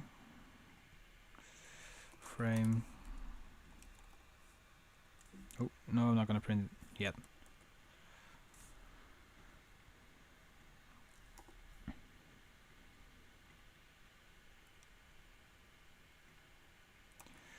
Ooh, good question for you guys in the chat. What genre did you discover this year? And yeah, like, and it turned out you liked it, or you didn't know about it, or where is this layer?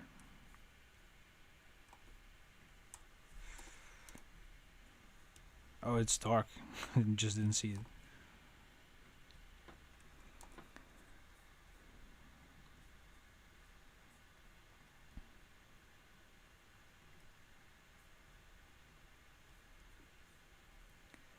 I'm gonna go and do the same thing at the top here, but then in purple, I think.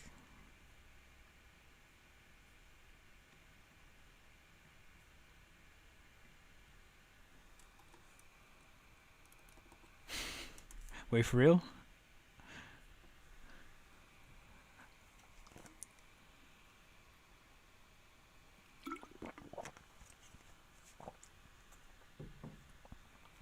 I have never listened to country music before. Wait, Burn to Burn, where are you from?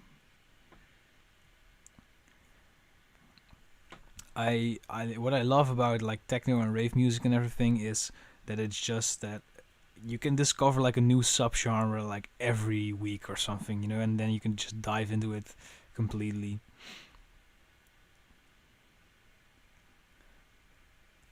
Let's do the L. Okay, so also for the people who have been joining me after the first hour of the stream, we actually did some sketches together.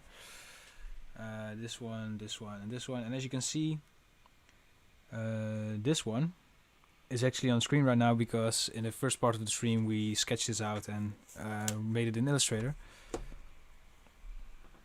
Ooh, Dr. Peacock, Frenchcore, right?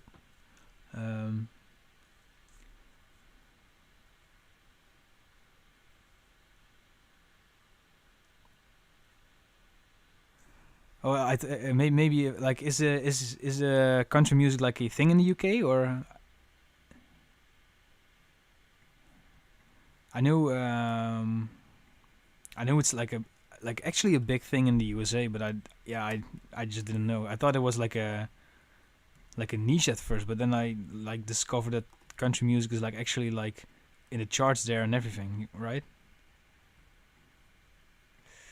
Gonna do the same here, so let's just clear the layer style, select both of these, create a solid color based on the selection.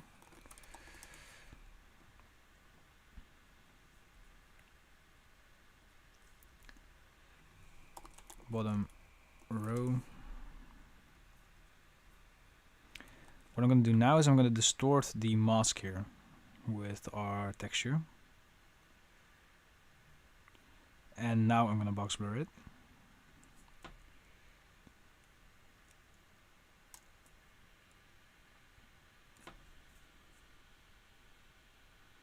Also, what I've been getting into actually is, how do you call it? Modular techno and modular synthesis in general. It's just really cool. Yeah, it's just a really cool way of. Oh, I'm gonna just remove the fill here and make an outline for this. By the way, it's a really cool way to be creative while simultaneously doing something without looking at a screen, and that's something that I want to get into. But creating a modular synth is super expensive. So I asked around, and I actually I'm planning on buying something or like a semi-modular analog synth. And I actually bought my first analog synth. It's right here. Let me show it to you guys real quick. It's a Behringer TD3. And I've been doing some live jams with it and trying to discover a little bit more. And I want to do with with more stuff later as well. But you know what I love about modular techno sets or modular sets in general? It's such a nice genre of music to listen to while working. There's no like rapping or talking over it, so you can really focus on what you're doing. Especially like when you're writing text or something, you know. It's the best, man. If you guys don't know, check out Monotrail on YouTube. Monotrail does, I think he has like over 300 live sets, and they're all like 7 minutes long or something. So if you can just put on a playlist by him and just work the whole day with like super chill music in the background. Old Blood Noise and Adventure Audio, they make pedals. It's ooh, cool. I wish I was rich and I could just buy these things and, you know, like play around with them. Alright, I think we're finished with like the layout of the poster, and now let's do some texturing. Let's go with... Alright, I'm going to show you how to do a real quick noise texture. So I'm making a new layer, pressing Shift Backspace, and fill everything with 50% gray.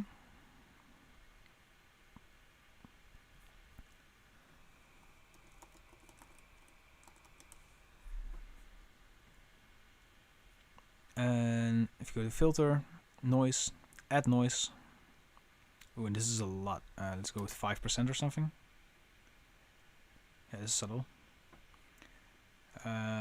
So then you go to overlay,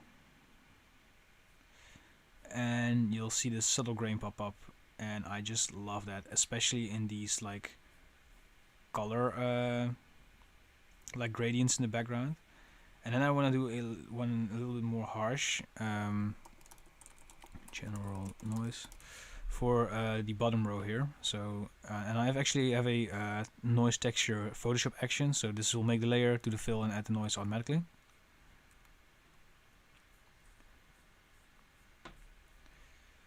And I think if we put it to pin light, it's a bit too much. Maybe put it to 50%.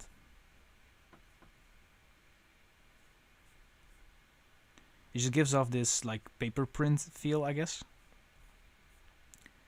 And then we do one for the title here,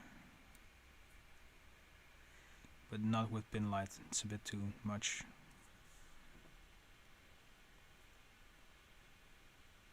So Heeks, do you make graffiti like with spray painting cans, or do you just sketch them in your sketchbook as well, or?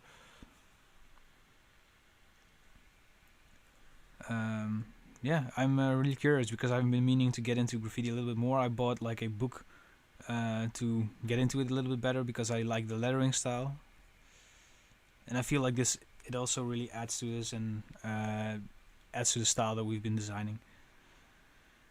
I am actually going back into my tree here, and where is it? The texture thing. Let's just make a smart object out of it, and I'm gonna blur it a little bit because it's a little bit too much. It's a lot of times I said a little bit.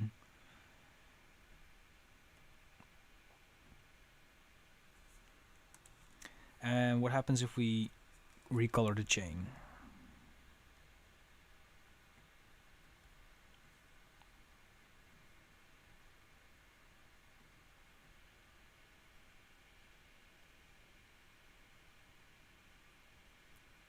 Thank you, Jason. Welcome to the channel. Hope you'll enjoy your stay here. Okay, chat, you can vote. Would you guys prefer the purple chain or the green chain? Let me know.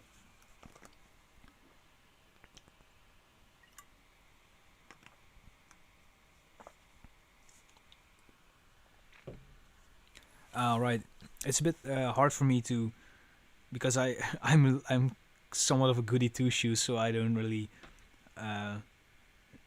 know if I should go with illegal walls, but yeah, it's really hard for me. Like, when's the point that you're good enough so that you can go, yeah, work on walls instead of like sketching in your book. You know, it's when did it? Yeah, when did you start doing that? Green. Okay, we'll go back to green.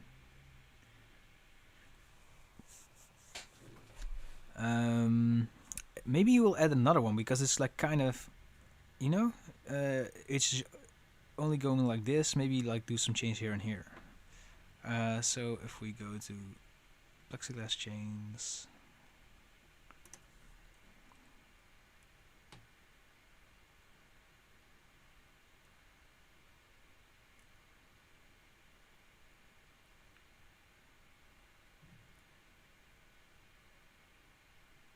I like this one.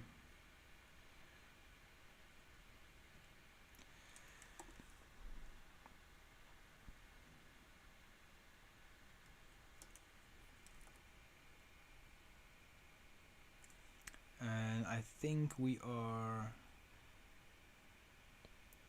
okay. We're gonna use a mask here. Yeah, we're gonna go and mask these out because you know it's sharpener, so it should be at the front, if that makes sense. Like this.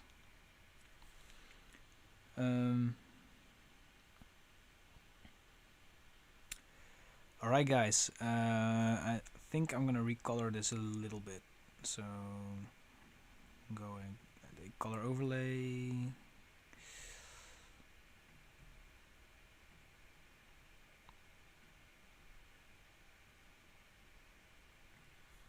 Like this. And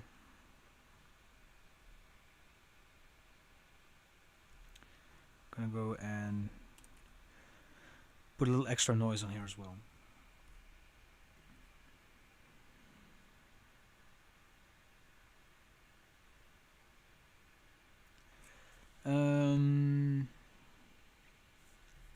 Alright, so now the only thing that I'm really missing is the background texture, I think. Edge. Or the background texture. Yeah, I feel like it's missing a background texture. Because if we make this a little bit less black, a little bit lighter, you'll start seeing the noise. Because you can't really see the noise if it's put on overlay if you have a 100% black background. And then I'm also want to go with some photocopy textures or something.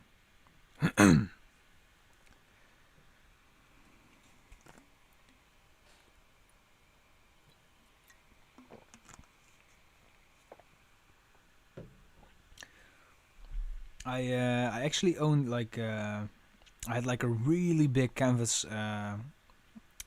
like 2 by 3 meters or something, and I just tried to practice on that as much as I could. But I haven't been doing graffiti for a while now because I've been busy with Dreadlabs and other stuff. But I'm meaning to get back into it.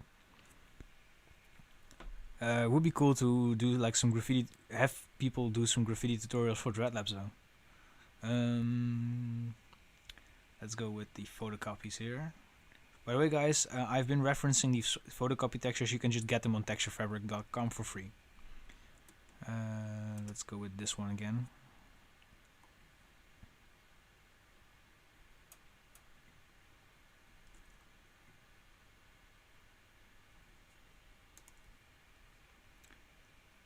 And we'll put the opacity a little bit lower, like this.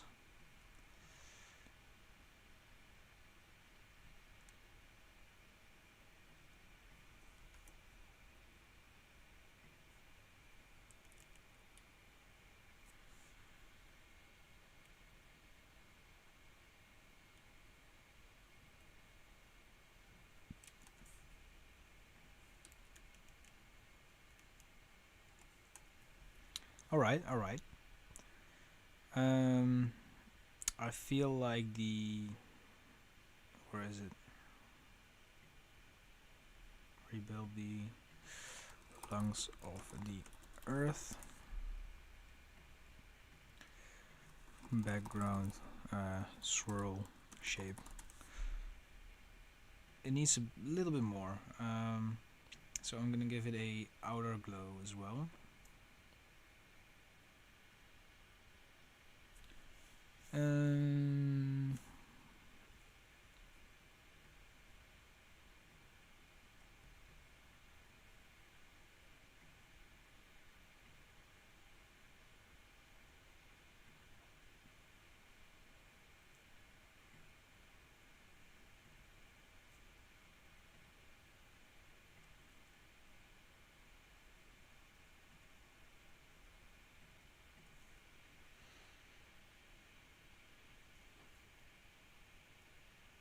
Yeah, definitely. You can always send me a DM on Instagram, and I'll always try to respond.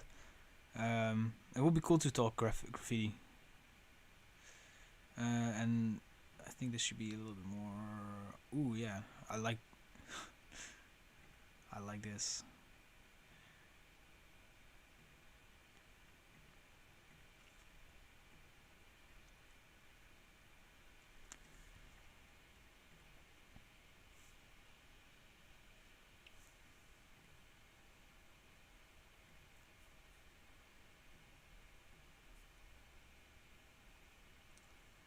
All right, guys. We have 20 minutes left.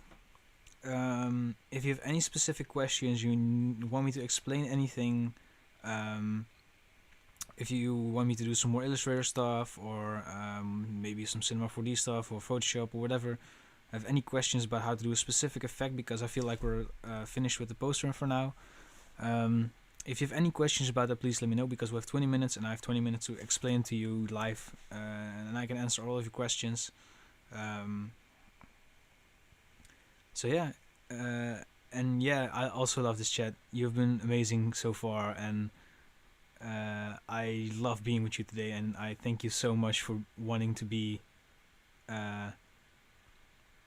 to be here with me today, doing this for a good cause and having fun together. I don't know if you guys are already on the Discord server, but yeah, if you want to, you can go to dreadlabs.net/discord, and yeah, you'll be able to continue the chat there later. Yeah, it's been really fun. So yeah, guys, let me know if you have any questions for me, or any things that you want me to do now, because I still have 15 minutes left, something like that. So yeah, I'm just really grateful to be here. Thank you guys so much for an amazing stream. Alright, so the favorite font. I really love Nimbus Sans, which is the main font for Dreadlabs, actually, the one that you can see here. What else? What else? I love the high typefaces, and I've been meaning to get some typefaces by Typelab.fr. Mainly Slither. I'll show it to you now. Typelab.fr. So this is Typelab.fr, and they have like the most amazing typefaces. And one that I've been meaning to buy is, where is it? Slither, here. Love this one. You had the effect in a rave poster of good question, Jason. There's multiple ways that you can do this, actually. Let's go with a new file. So the first way to do this is, let's just go and grab a black stroke and draw a circle. The first way you can do this is you go to Object, Path, Offset Path, and you can go like, okay, increments of 20 pixels, and then press, and then just, I have like my path, offset path, to hot link to Command 5. So I just go Command 5, enter, Command 5, enter, Command 5, enter. Another way to do this is actually, you go to Effect, Distort and Transform, and you go click Transform.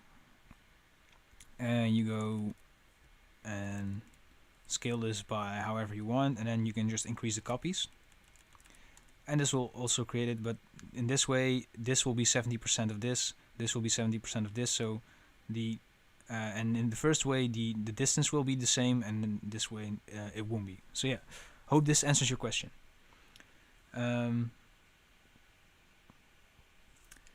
Let's see,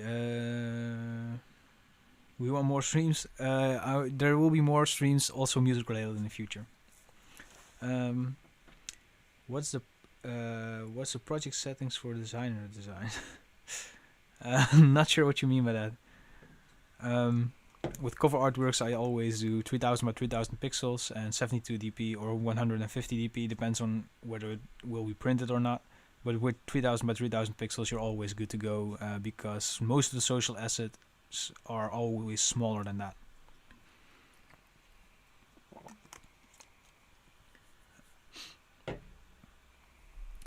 So yeah, chat. Let's see if we can do some fun shapes together, right? So,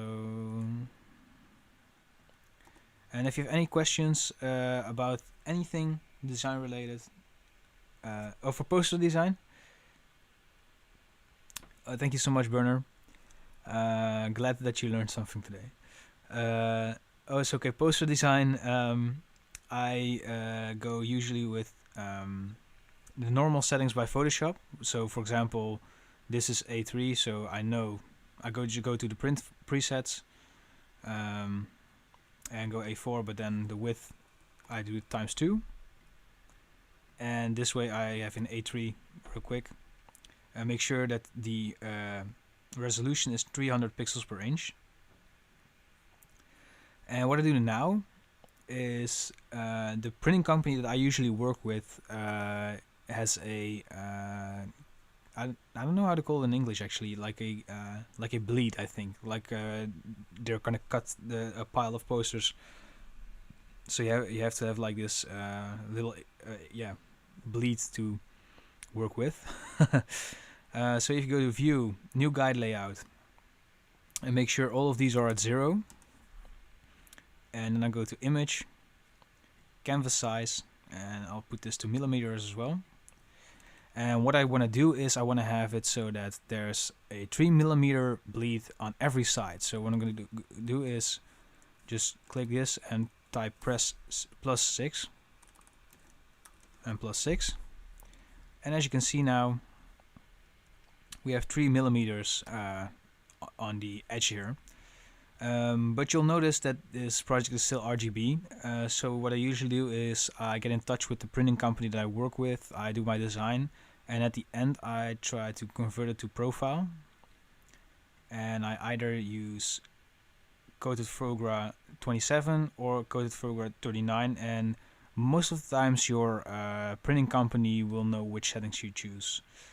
So I'm not really sure if this is the way to do it, but this is the way I do it, and usually works out fine. So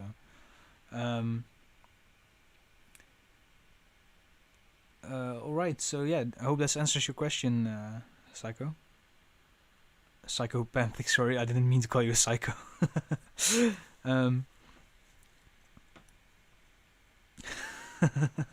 Happy holiday to you too, man. Yeah, the question to you guys in the chat: what are your plans for the holidays? I'm actually, I made it so that the Dreadlabs is all planned out, so I can just enjoy the holidays with my family.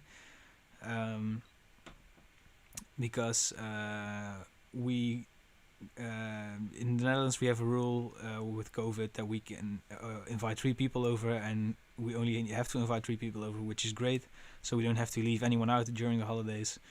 So yeah, I'm gonna enjoy some time off with my family, and I will be working on my graduation project as well, because as you might know, I'm still in design, well, in some sort of design school, communications and multimedia design, and I need to build an app prototype in code before January 15th, and I am moving into my first apartment January 1st, so it will be a little bit hectic, and Dreadlabs might not be able to keep up with the content every day, but I'm not sure.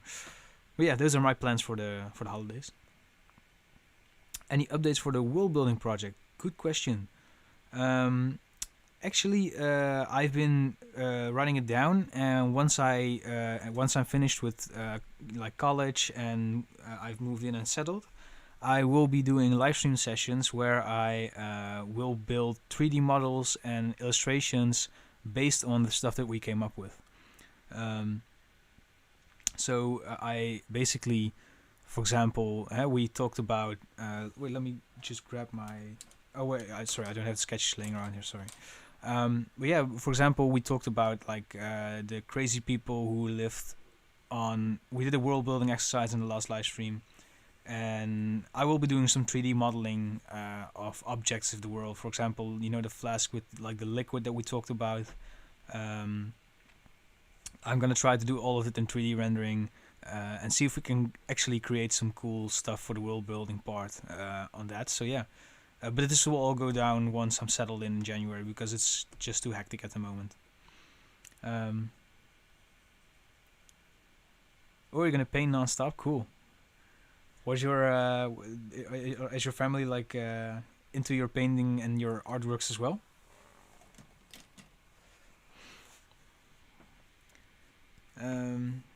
And again, chat, if you have any questions for me or you want me to do something in Illustrator or in Photoshop or whatever, let me know, and I'll try to do it.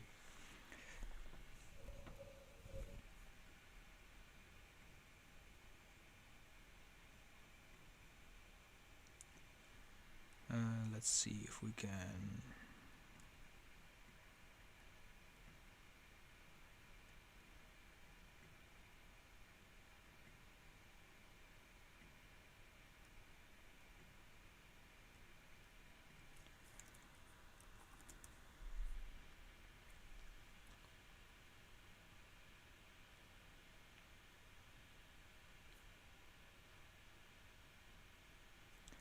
All right. Well, guys, I guess this is this is it for today, for today's stream. If you guys don't have any more questions, yeah, thank you so much for tuning in today. And if you donated or if you ordered the Dreadlabs product, thank you so much because you didn't only help me out with this, but you also helped yourself out and the world we live in.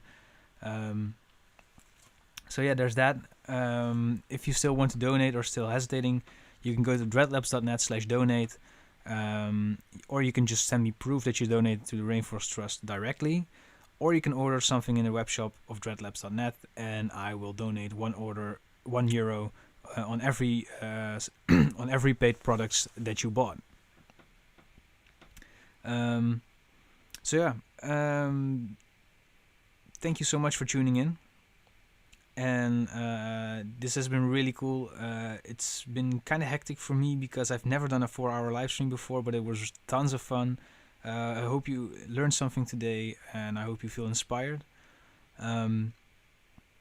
If you want to talk after the stream, or if you want to keep in touch with people that you've met today in the chat, you can do so through Discord or through Instagram or something. But yeah, Discord would be the ideal way. So if you go to dreadlabs.net/Discord, you will be able to connect with like-minded people. And yeah, just join and have a good time together. Did I forget anything? Oh yeah. So if you want the project files for this live stream or the project files for any of my tutorials on YouTube, you can find them on Patreon. There's if you pay €5 a month, you'll get access to all of the project files that I've been doing for all of my tutorials. You'll get a 15% discount in the web shop, and you'll get your very own Dreadlabs Insider Discord title. And I'm actually also planning on doing more. I'm gonna do Patreon exclusive videos as well. And these will be something similar to the live stream you saw today. So a full-on process of album covers, posters, more and in-depth and longer content, and yeah, higher quality tutorials, I guess. So yeah, hope to see you back on the Discord later, and thank you so much for tuning in. And yeah, I guess I'll see you guys in the next video or in the next live stream.